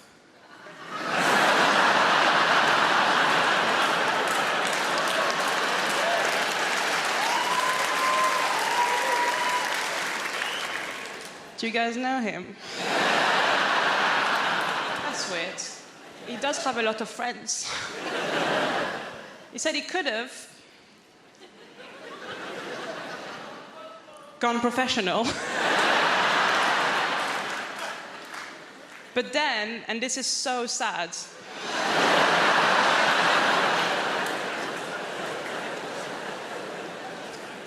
just before the trials,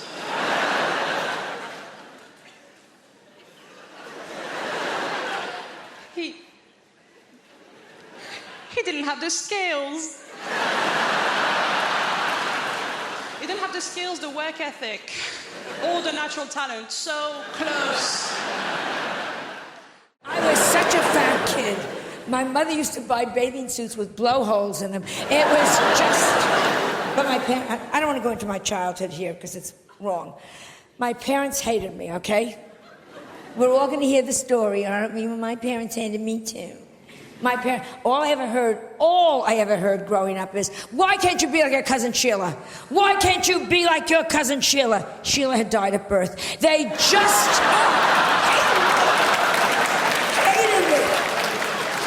Whenever we would go, like, in front of a street, each parent would take my hand, hold our hand, we're crossing the street, and then they'd swing me into the traffic. They used to say, take candy from strangers. Ask the funny man in the raincoat, does he own a van? It's just... No, I had a very bad childhood, and that's because, and I'm sure none of you give a damn, but I was the only Jewish kid, this is the absolute truth, growing up in an all-Catholic neighborhood. You know what that's? The Irish people. Only Jewish kid in a Catholic neighborhood. You know what that's like? You were all doing Hail Marys, I was doing Hail Murrays. I mean, it was just... No Christmas tree? No Christmas tree. Do you know what that's like when you're the only kid without a Christmas? Because everybody has Christmas trees. And nowadays, it's like, well, we do it for all faiths. That's such bullshit. Yeah, we walk into an office building, and there's a Christmas tree, and there's a menorah. Bullshit. The Christmas tree goes up, up, up, up, up, up, up, up, up, up, up. There's like a little shitty menorah with 2 orange lights that some angry Puerto Ricans lit backwards. I mean, yes. Juan, you lit those lights backwards. Fuck you, you killed our Lord. I mean, it is just... So, I'm at the age where I figure, screw it, I'm gonna have a Christmas tree. I got the biggest Christmas tree I got a 2-story high Christmas tree. I put everything you could think of on that. Up, up, up, up, up, gorgeous, gorgeous, gorgeous. On the bottom, I got the manger. I got the whole goddamn thing going there. The wise men, the sheep. The only thing is, I had the baby, but I'm Jewish. I got him a nanny. It was just, oh yes. And I redressed Mary. She didn't look good. That stupid thing over her head, come on.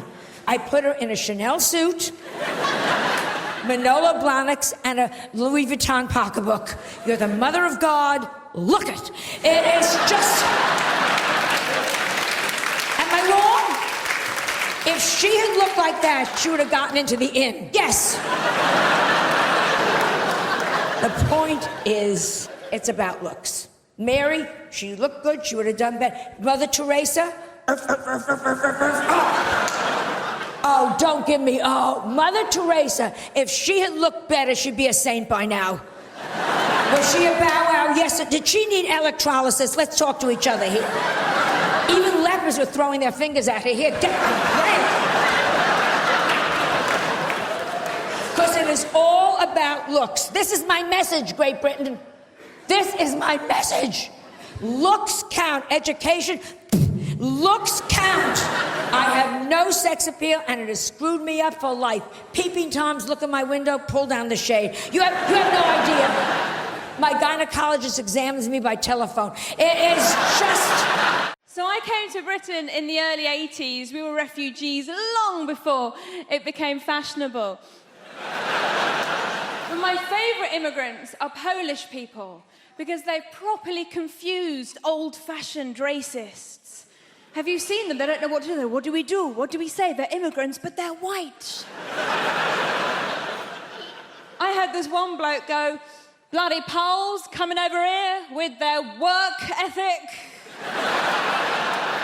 Which isn't very politically correct, and I try so hard to be politically correct. Sometimes I take it too far. I was at a party recently and I said to my friend, have you met Steve? He's a really nice guy. My friend goes, which one's Steve? Steve was the only black guy in the room. I found myself going, Steve, yeah, he's over there. He's got blue jeans on, a grey T-shirt, sort of curly hair, and a Nigerian accent. And once I was performing at a comedy club and there was two black guys in the front row, like you two, but men and black. You are a man, sir, I'm sorry. It's the lights. And I said to them, so how do you two know each other? And they looked at each other and went, we don't. Might as well have had NF tattooed on my forehead. I didn't, it was felt tip. I like friendly, a little bit of friendly racism is nice. When I was a little girl, I used to always go to my friend Katie's house, and every time her dad opened the door, he'd go, hello, Shappy, been on holiday?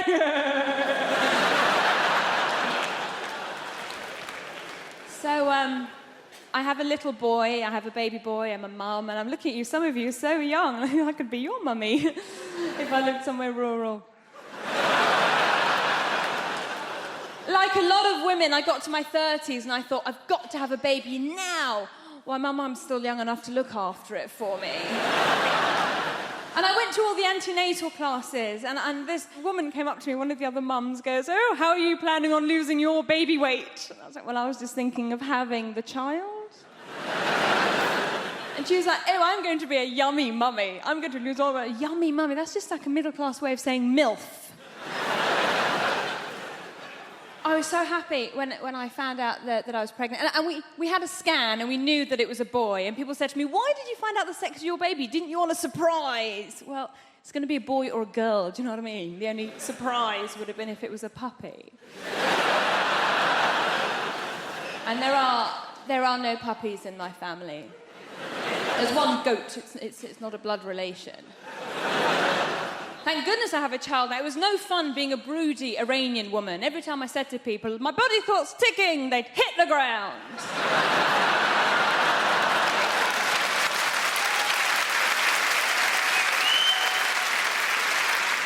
So with all that going on, when I did find out I was pregnant, I was so delighted. I thought, I am going to fill this child's life up with love and hope and understanding. My husband's reaction was slightly different. He walked around going, woohoo, my soldiers worked!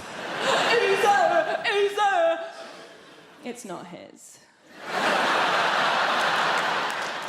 Oh, the fuss he made when he found out I was cheating on him. Only child. Can't share. My husband's English, he's from Nottingham, and a lot of people ask me if my husband's Iranian. And I go, well, he's not, he's English, but he's planning to convert. His family are absolutely lovely, and when they first met me, they kept going, oh, Shappy's so exotic, she's so exotic, which means foreign, but not in a way that we hate.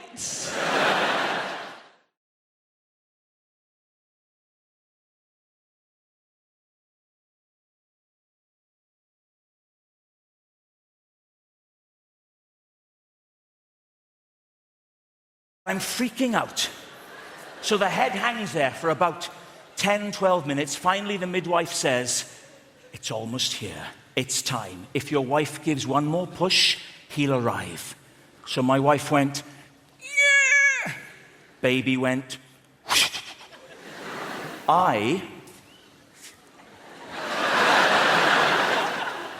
I put the TV to mute. And I leapt across the front room. And I caught him. And I was the first person to make contact with our son. He was a little boy out, and he was there in my hands, all warm and new. And it's one of the most overwhelming things you will ever do. And I tell you now, I was in pieces. I was in floods of tears. My wife was crying. The midwife was crying. And your mind just becomes a mush. I mean, to this day, I can't explain why I did,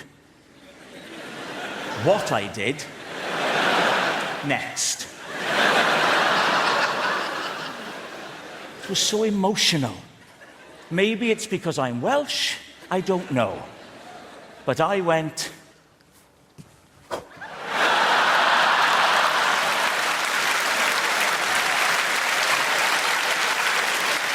Well, thank God we hadn't cut the cord. He shot back! It was Junior Bungee. He ended up lying on the floor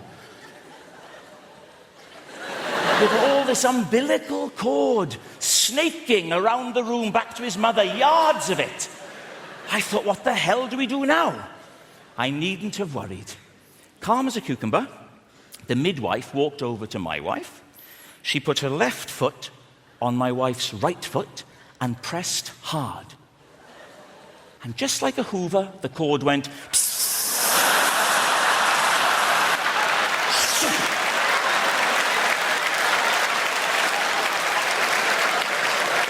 that's why we called him Henry.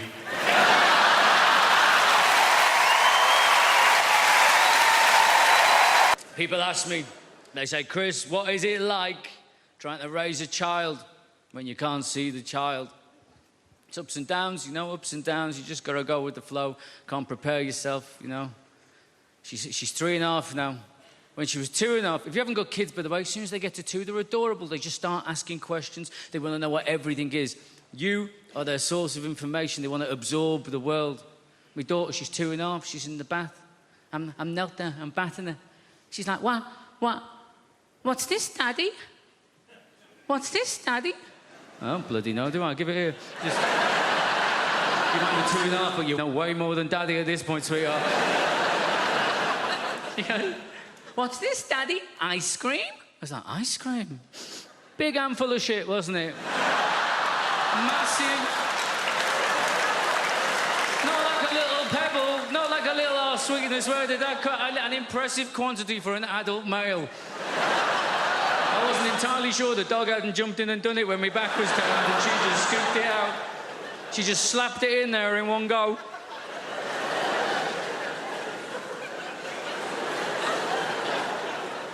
It threw me. I didn't... Look, right, I obviously didn't see it coming. I didn't even... No. I didn't even smell it coming. This came from underwater. This was a stealth move, right?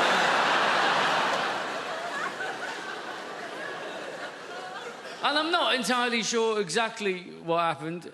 You know, I've narrowed it down to 2 options, I think. I've given it some thought. I mean, she was 2.5. Let's give her the benefit of the doubt. She deserves the benefit of the doubt, doesn't she? Option 1, benefit of the doubt. This is what happened. She sat in the bath of the warm water. Yeah? She farts. She shits herself. She doesn't know she's done that. A few minutes later, that goes floating past her in the bath, doesn't it? She sees it there. She thinks to herself, I wonder what the bloody hell that is. That looks a little bit like ice cream. I know, she thinks. I'll ask Daddy about that. He knows about these things. He's a very, very clever man, yeah? That's option 1, isn't it? Benefit of the doubt. Option 2. She's a bloody comedy genius. She's sat there in the bath. She's got Mr. Penguin up here on the wall. She's got, hey, Mr. Penguin, Mr. Penguin. Get on this now. This is going to be brilliant. This is going to be amazing. Watch his face now. Watch his face. Watch. Keep looking. Keep looking. What am I going to do? Not only am I going to do a shit and put it in his hand, I bet you I can make him sniff it.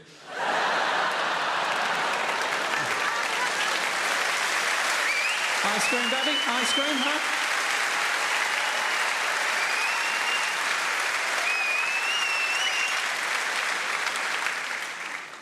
We were very lucky with my daughter. They say you got to watch your language around your kids, don't they? That's what they say. We were very lucky. My daughter's first words, apart from hand on heart, apart from mama, dada, baba, all that nonsense, her first words were go away. That's what she said. That's all she said for 3 months. Go away. Go away. She thought it was just one word. Go away. Go away. Why? Because that's what me and my wife said to the dog every time we were trying to feed my daughter. We'd get the food out, wouldn't we? The dog would get up, he'd go on the prowl, having a little look, wouldn't we? We'd be like, go away, go away, go away. She just picked it up. We'd push her in the pram out on the street. She'd be like, go away, go away, go away. Said to my wife, it's a good job we weren't telling that dog to fuck off, isn't it? Because we just wouldn't be able to take this kid out of the house. Is there a barrister in the room, by the way? Do we have a barrister here? Yeah, so close. Who you are? What's your name, champ? Mark. Mark, what do you do? Trainee solicitor. You're a trainee solicitor. Okay, so you don't get to appear in court, do you? No. Oh, man, that's the whole fun of it, though. That would be the gas part, just appearing, just doing the walk in front of the jury. Oh, ladies and gentlemen of the jury. Now, that would be the real gas of it all. You don't get that, do you not? No. No. Oh. Here, let me find out your instincts, though. Maybe you made the right decision, right? When you get to the end of a jury, right? When you get to the end of a jury, you're walking along, no, and you get to the end, right? And the jury's here. Which way should you turn? Back on yourself. Like like this? Yeah. Yeah. See, that's why you wouldn't have made a good barrister.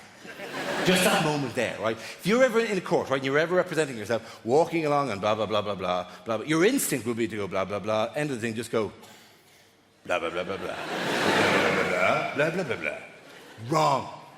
This is the way you do it. Blah, blah, blah, blah, blah, blah. But I ask you, when you look into the face of my client there, ask yourself, is he not guilty? That's how you do it, right? If you're ever going to showbiz, take it for free, right? Anyway, this psychic, this nameless psychic was on recently, this is a completely true story, was on a couple of days before me in a theatre somewhere, right? And died roaring, couldn't do it, genuinely, and to the point that the audience turned. The audience were just looking at her going, you can't do this. You're actually bad at this, right? You can't. And they started taking the mickey. I started going, give me a name, give me a woman's name. Tracy, perfect, Tracy. Let's call her Tracy, right? Tracy. And the audience started going, Tracy, what about my mother? And Tracy would go, is she dead? And they go, no.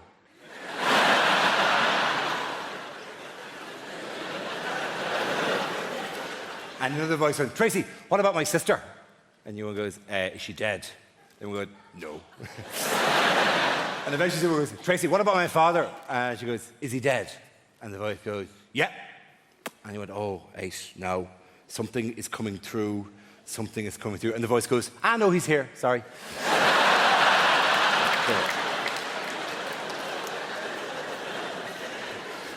They're glorious. They're fantastic. They're fabulous people. So we had to chat with Andy. We talked to James again. We talked to Julia there. The one person I really wanted to talk to was, well, actually, was a few, but Melissa from the property shows. Where's that? Hello, how are you? How's yourself? Good to have you here. You do the property shows on BBC Daytime, don't you? I do. You do? Yeah, well, you did. What are you going to do next year? Not so much in the property now, is it? That's a kind of a topical one there, isn't it? Do you know what I mean? Like, I'm just picking, you know? What are you going to do? A show called We're Staying Here? Or, actually, the schools aren't that bad. No, do you know what my favourite is? My absolute favourite? The best of all, right? Not grand designs, not location, with respect, not homes under the hammer. Property Ladder is the greatest property show in the world, right? For one simple reason, right? Property Ladder. You know the one I mean? Yeah. Very good. Brilliant. Best, almost the greatest television show, because uniquely, historically, it's the only television show ever that has an expert that nobody pays a blind bit of notice to. Every week, Sarah Beanie comes in and goes, Magnolia, and they go, no, we're painting it black. Every week, she's going, no, please, what are you doing there? We're digging a hole in the hallway to put a swimming pool in. What? She must be off camera every week going, why am I even here? They don't even listen to a word I say. Every week I give advice, and then they make a big profit, and they think they're as good as me. Well, they're not.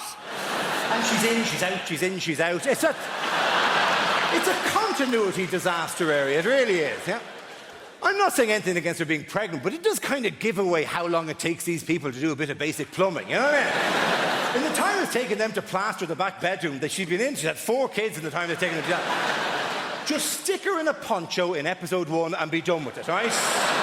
Make her Mexican, she can do the accent. Come in on a donkey going, so you want to develop some property? Yeah. Perhaps you'd like to knock through the wall and make this into a separate bedroom. Yeah, that would rise you many, many pesos for you if you can possibly do that. All of the parenting stresses me out. All of it. Like right from the beginning, when you're pregnant, you've got to think of a name for your kid. You're like, right, we're going to have to name it. That's tradition. Going to have to give it a name. And it's hard to think of a name for a kid because that's their name. That's going to be their name all their life if it pans out. And I'm an indecisive person. I struggle to think of passwords for websites, and you get help for that, don't you? Like, oh no, weak. And names go in and out of fashion, don't they? Some names, they can be in fashion, but they don't come back in. We all know those names. And I tell you a thing that's back in fashion now, and I find it fascinating, is virtue names, right? That is back in fashion. Those virtue names is a sort of Victorian notion that if you name your kid after a virtue, they might live up to that virtue. But that's risky business, isn't it? That's hubris. I wouldn't risk it. You could call your son Victor. He could end up a bit of a loser. Ernest, he could become a bullshitter. Grace is an ever-popular name. I wouldn't risk it. You could call your daughter Grace. She could end up a sort of galumphing oaf. Sacking her head on low beams. Falling into crockery at dinner parties. You'd be like, oh, come on, Grace. Do your laces up, babe. Stop farting. Prudent, she'll end up lip deep in debt, won't she? Chastity. Although my son is called Frank. Someone said to me, you've done it, innit? You've called your son Frank. That's a virtue.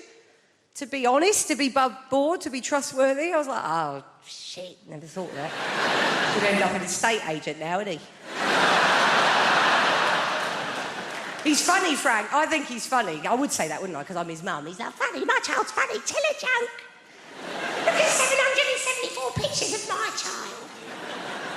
But I think he's funny, right? I went to pick him up from school the other day. I pick him up every day because they get proper arsey if you don't. They do. They ring you. They're like, where are you? I'm like, TK Maxx, where are you? Oh, all right then, yeah. So, yes, I went to pick him up from school. And I was late, and I wasn't being very laid back that day. I was running a bit late, a bit stressed. I had my eldest with me. I had my mate's 2 kids that were coming back for tea. I thought we'd just get him and go. He's in reception. I was like, right, we'll just get off, yeah? But the teacher stopped me. She went, can you wait, actually? Can we have a quick chat? In that, voice. So I had to arrange my face into one of those mum pretending to give a shit faces. I said, go on, what's he done? She said, do you want to tell Mummy what you did today, Frank, or shall I tell Mummy? He's got upset now. He's like, you tell Mummy. I'm like, what's he done? What? She said, look, today, Frank stuck a digit up the teaching assistant's bottom.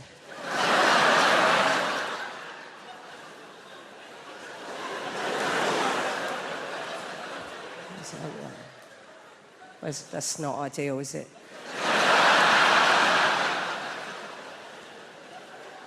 It's very difficult to know what to do with your face. I was going through all the faces in my phone.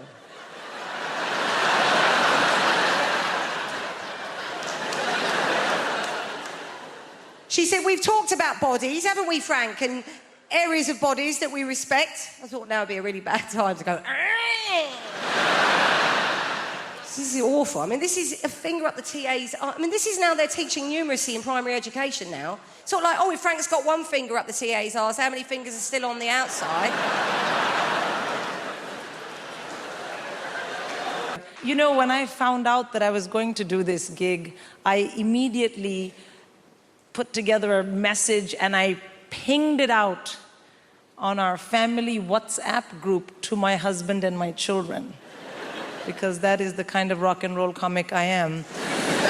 And my son, my teenage son, wrote back to me at once, and his message said, "Thug life chose you, brah."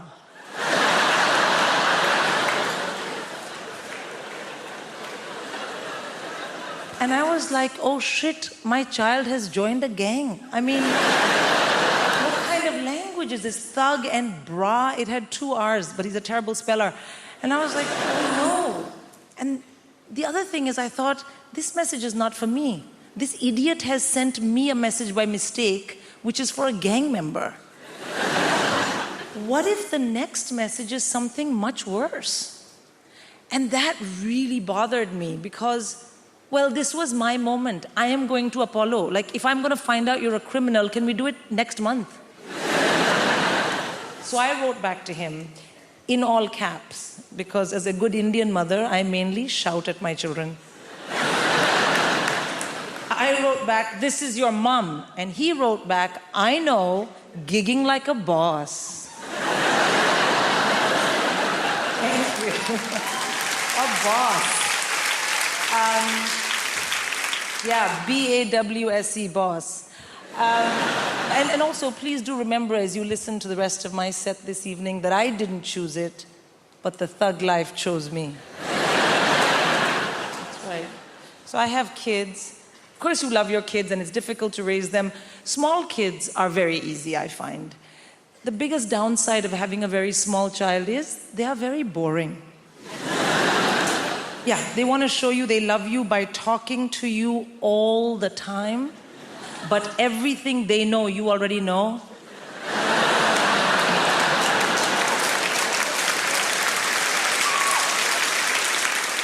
I mean, literally zero value add in any of those conversations.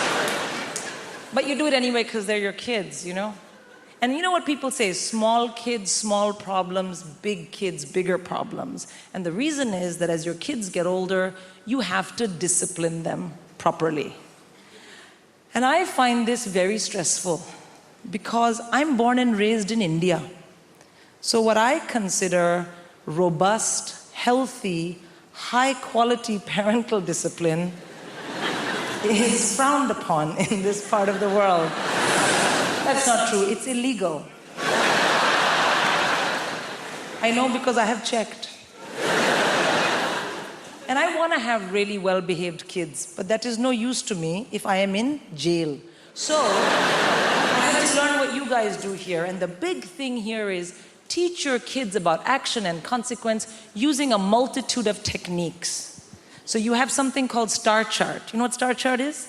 Yeah, no, let me tell you, sir. Star chart is you find something vaguely not negative that your child possibly might be able to do and then work it into the conversation and give them a star. Thank you for not kicking me in the face today. Here's a star.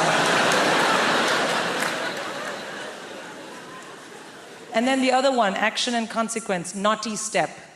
You've been terribly behaved. Kindly go relax on the staircase.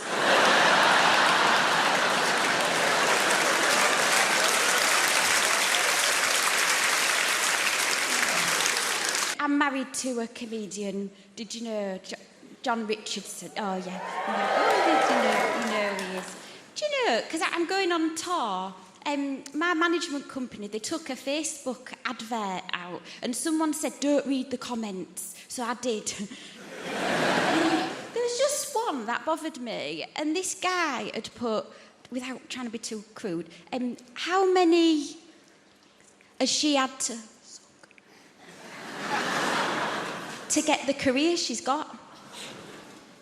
I mean, the answer's 1, but...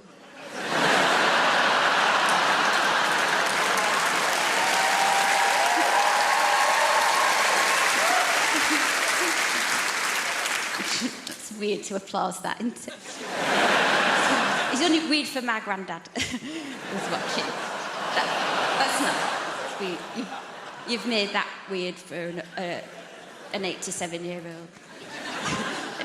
Anyway, but the thing, because I don't know if you've noticed, but I've started to do a bit of telly now, and I'm in this weird stage where I'm getting recognised, but I'm not used to it yet. And I walked in a pub last night, and there was a woman staring at me, and I thought, what are you fucking looking at? And then I realised, oh, it's me. I did, you know Michael McIntyre's The Wheel? Have you seen it? The game show? I lost someone £98,000.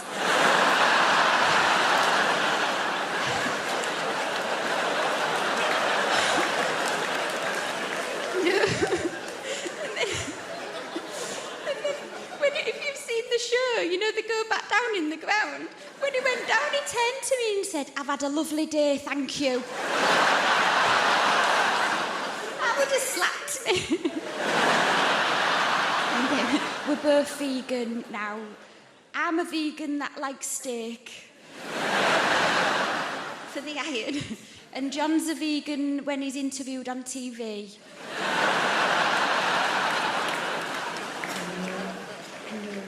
It's a weird life for him, though, you know. As he's seen it through his eyes, the situations we're getting for. Because he's been on TV 10 years. We went and did this gig, you know, in a school. And then we parked up, and he turned to me and he said, "I've got to go." And I was like, "Oh, all right then, just wait till you get in." He was like, "I've got to go now." And he didn't let me get out. He got on the back seat, and luckily we had a bucket because we've been to Seaside. We've got blacked out windows. And I got out, and there was 2 of his fans waiting for him. And they said, "We've come all the way from Rotherham to see John." They said, "Where is he?" I said, "He's shitting in a bucket in the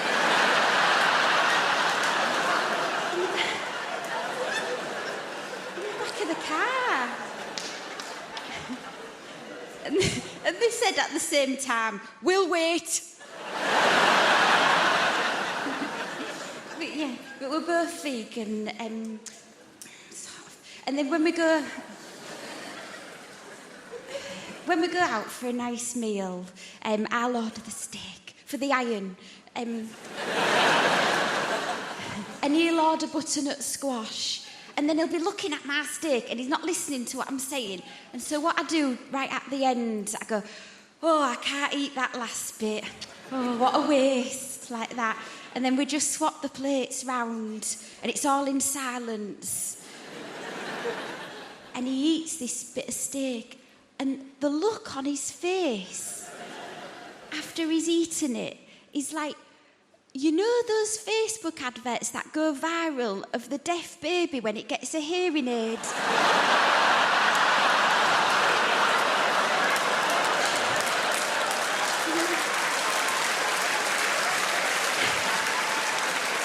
And here's its mother talk.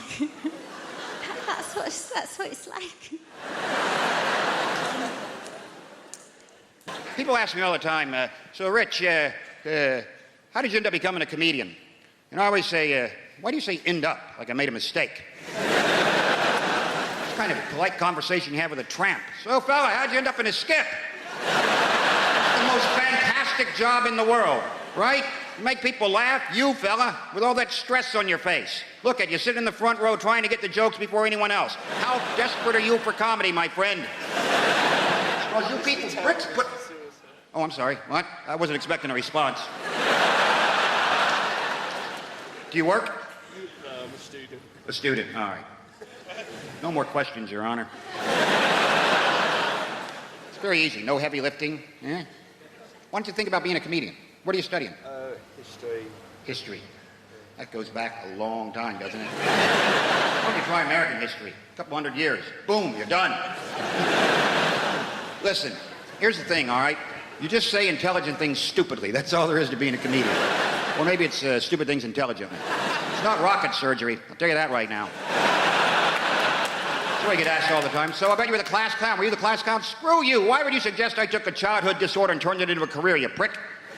No one ever says to a hooker, "Were you the class whore?" I bet you were the class whore, weren't you? Let the mystery be. I love watching Brits snap. That is the greatest thing in the world. When a Brit snaps, you don't even know they've snapped. It's not like Americans who take out 8 or 9 people with a high-powered rifle because they're social animals. Brits snap and you go, 2 hours later thinking, I think that guy snapped while I was talking to him. At that point where he crushed the pint glass with his hand, he was a bit pissed off. That's why when it comes to a war on terror, something we invented, the war on terror, because Brits would never have a war on terrify, because what's not terrifying to Brits? Everything. They just don't show it, right? Brit, you've had giants plucking your daughters out of villages a couple thousand years ago. Look that one up, history boy. It's true. So the basic British reaction to anything terrifying is this.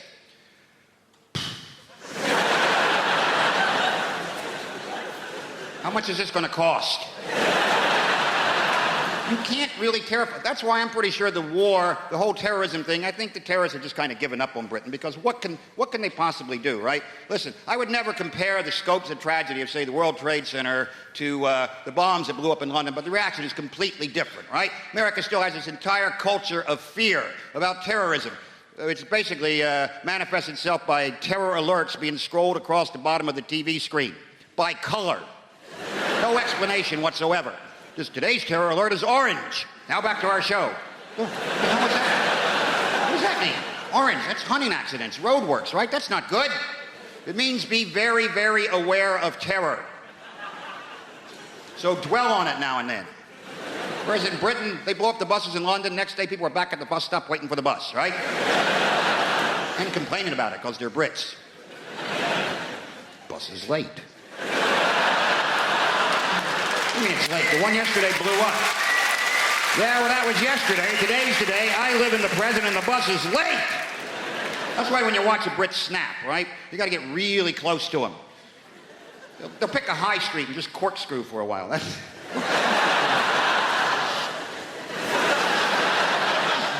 Not even knowing what direction to... What direction is corkscrew anyway? This is bullshit. And then you get too close and then you get sucked into the vortex, right? Are you okay? That moment when a Brit truly snaps, and it looks like this. I'm going to write a letter. That's it. I've been pushed to the brink, you bastard. Nobody treats me like this, you son of a bitch. Huh? I'm not emailing this, I'm writing this. Wait till you get that tomorrow. Big red pillar box right in the mail. Postal strike. I started learning French really young at the age of 8 or something in primary school, and our French teacher, to help it sink in our brains, used to play little games with us. And one of the games was that we had to draw a name out of the hat, and that would be our French name for the rest of term, yeah? So I withdrew Marcel, and she taught me that if anyone ever asked the question, comment tu t'appelles, my response should be, je m'appelle Marcel, right? Now, I got all the way to degree level and 2 trips to Paris with that knowledge, and no one ever corrected me. And I went in on my first day of the lecture, and the professor goes, bonjour, comment tu t'appelles? I thought, well, this is going to be a very easy course. I went, bonjour, je m'appelle Marcel. He's like, no, comment tu t'appelles? And I went, je m'appelle Marcel. He's like, no, comment tu t'appelles? And I went, je m'appelle Marcel. He's like, no, comment tu t'appelles? I went, je m'appelle Marcel. He's like, no, comment tu t'appelles? I was like, je m'appelle Marcel. He's like, no, comment tu t'appelles? Je m'appelle Marcel. He's like, no, comment tu t'appelles? Je m'appelle Marcel. He's like, no, comment tu t'appelles? And I went, what is wrong with you? You said you were French. I went, je m'appelle Marcel. He's like, no, comment tu t'appelles? What is your name? I was like, je m'appelle Marcel. My name is Stephen.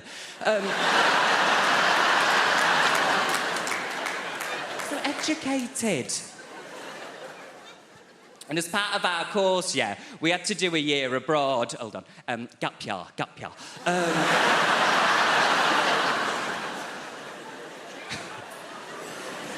We did, Jimmy. We had to do a year abroad, right? So I moved to the south of France for a year, and I'm dating myself with this reference, I do know. But I thought it would be like a Hilary Duff film, right? Do you know where I'd like move to the south of France, get a job in a little boulangerie, fall in love, move into the guy's chateau, and never have to come and perform in Hammersmith? Do you know what I mean? And me and my friends all had a bit of a dream. Like my friend Kate, she's married to a guy now called Florent and lives in Nice. That was my dream, bitch. My friend Sam got with a guy while we were there, and his name was Nicolas. And I even got with a guy while we were there for one term, and his name was Kevin. It wasn't even Kevin. I went all the way to the south of France and found the only guy from Stockport. Just called me Sally Webster.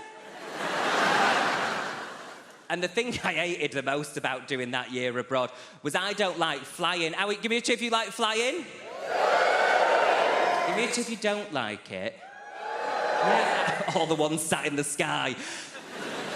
I really hate it, yeah, because everyone's like it's the safest form of transport, but that's not true, is it? Because speak to someone that's been in a crash. And that is valid. That is really valid. And I've had to find my way of getting round it. You need hints, tricks, don't you? So my therapist said you just need to sit on the plane doing this. I get thrown off the plane if I do that, Julie. The way I've been trying to get round it, hear me out, you're going to think I'm mad, right?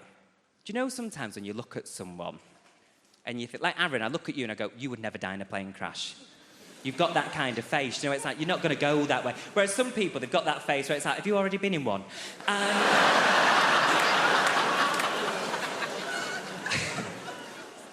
I flew to Dublin this year, and it was the best flight I'd ever had, right? Because I found someone like you, Aaron. I found someone. Peter Barlow from Coronation Street was on the flight, and I thought, Peter Barlow's not going to die in a Ryanair flight. He's already been through too much.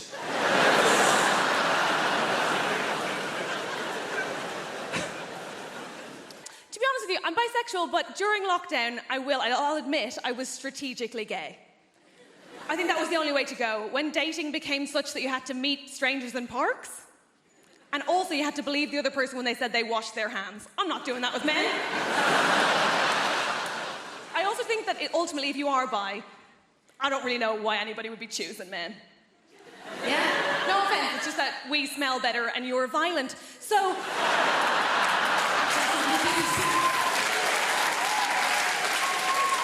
The men who don't laugh at that unnerve me most, yeah. Okay.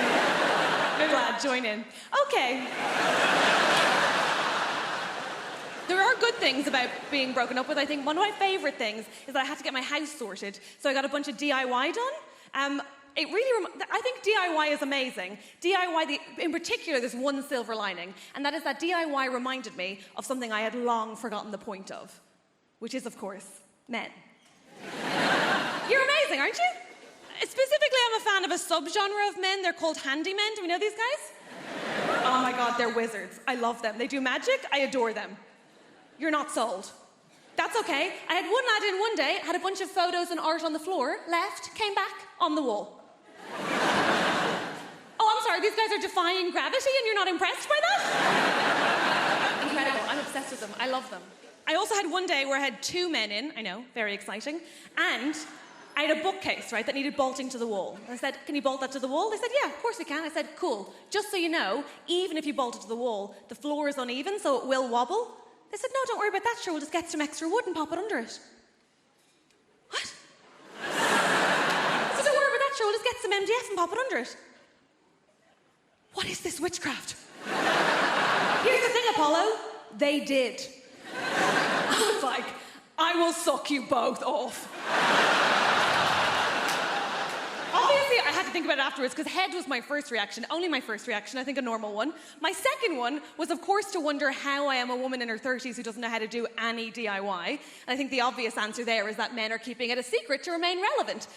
And that's not on me, right? But I do know some women can do DIY. I date soft butches, I'm aware.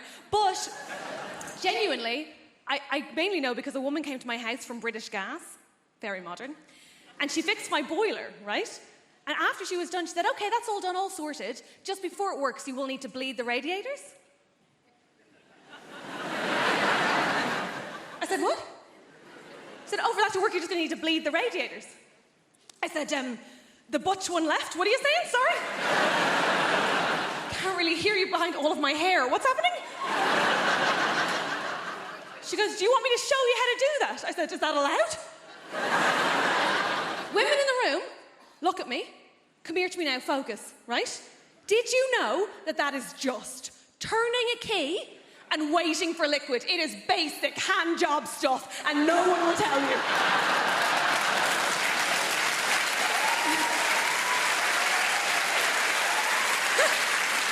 Here's the thing. Every man in my life has acted like that as a state secret, right? This man's furious, I'm telling you. You now have all the information you need. You're free, run. My dad bleeds a radiator in such a way that I thought he used his own dick. I thought there was actual blood involved. He'll go off with a bunch of tissues being like, I will do it, do not look, I will do it. Anyway, she fixed my boiler, so I was like, I will eat you out. They also said no. I had to pay both times. It's hard out there. Now, one question that I get asked all the time, so don't text me with this, is if you could take a pill that would make you thin, would you take it? Of course I bleeding well would. I would like to take a pill that made me 6 stone. Then I could eat my way back up to 10. What a bloody brilliant weekend that'd be, wouldn't it? You see, I think there's 2 types of people in the world, right? And it's all to do with how they eat biscuits, right?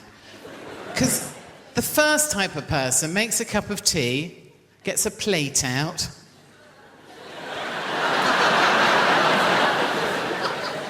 opens the packet of biscuits, takes 1 biscuit out, puts it on the plate, and eats it very daintily off the plate. Folds the packet back up, bit of sellotape over the top to keep it fresh for next month. Now, those sort of people should be executed, shouldn't they? Because the rest of us get a packet out, eat the whole fucking lot without taking the cover off, do we, really? And consequently end up looking like me. Because I've always had a weight problem. You know, when I was a teenager, I remember going to see the careers mistress, and she said, what do you want to do? I said, well, I'd like to be a nurse or get married. She went, better be a nurse then.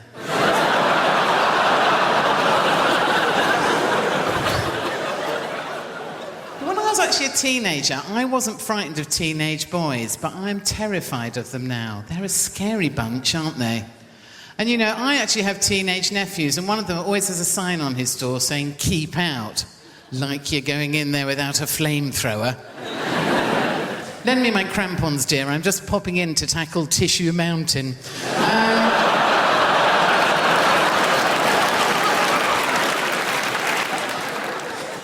And, of course, the worst thing I think you can do with teenagers is try and kind of get down and speak their language. They hate that, don't they? Which is why I quite like doing it. And I actually found this out to my cost last year, right? Because I went around for months going to people, would you look at that minger over there? That is a minger and a half, that is, isn't it? And I found out that this was actually wrong. To my cost, outside my local parks, there were 2 teenage boys. I went, lads, look at that minger. What a blinking minger that is. And they went, oh, for Christ's sake, it's Minger. And that's our mum. So, you know... Do we have many politically active people in tonight? 1. Well done, sir. No, because I've been a Labour Party supporter all my life, and in fact, at the last election, I was asked by Tony Blair to go and speak at a rally in Hove. Oh, joy. And, but, you know, it just made me think, standing in the front row with all these dignitaries, these Labour Party dignitaries, I've come a long way since fags behind the bike sheds. Because I had Blunkett there, I had Cherie Blair there, Tony Blair came along the row, shaking everyone's hand, got to me and said, thanks for doing this, Joe. Kissed me. On the lips. Trying to get his tongue in. Got up to do my speech, Blunkett had undone my bra. Because they're mad for it. They are. I was shocked, you know, because I was brought up in a little country village. The only thing we had to do at the weekend was bell ringing. Now, I don't know if anyone's tried that, but it's much harder than it looks. Which I believe is something John Prescott says to a lot of women that he meets. But,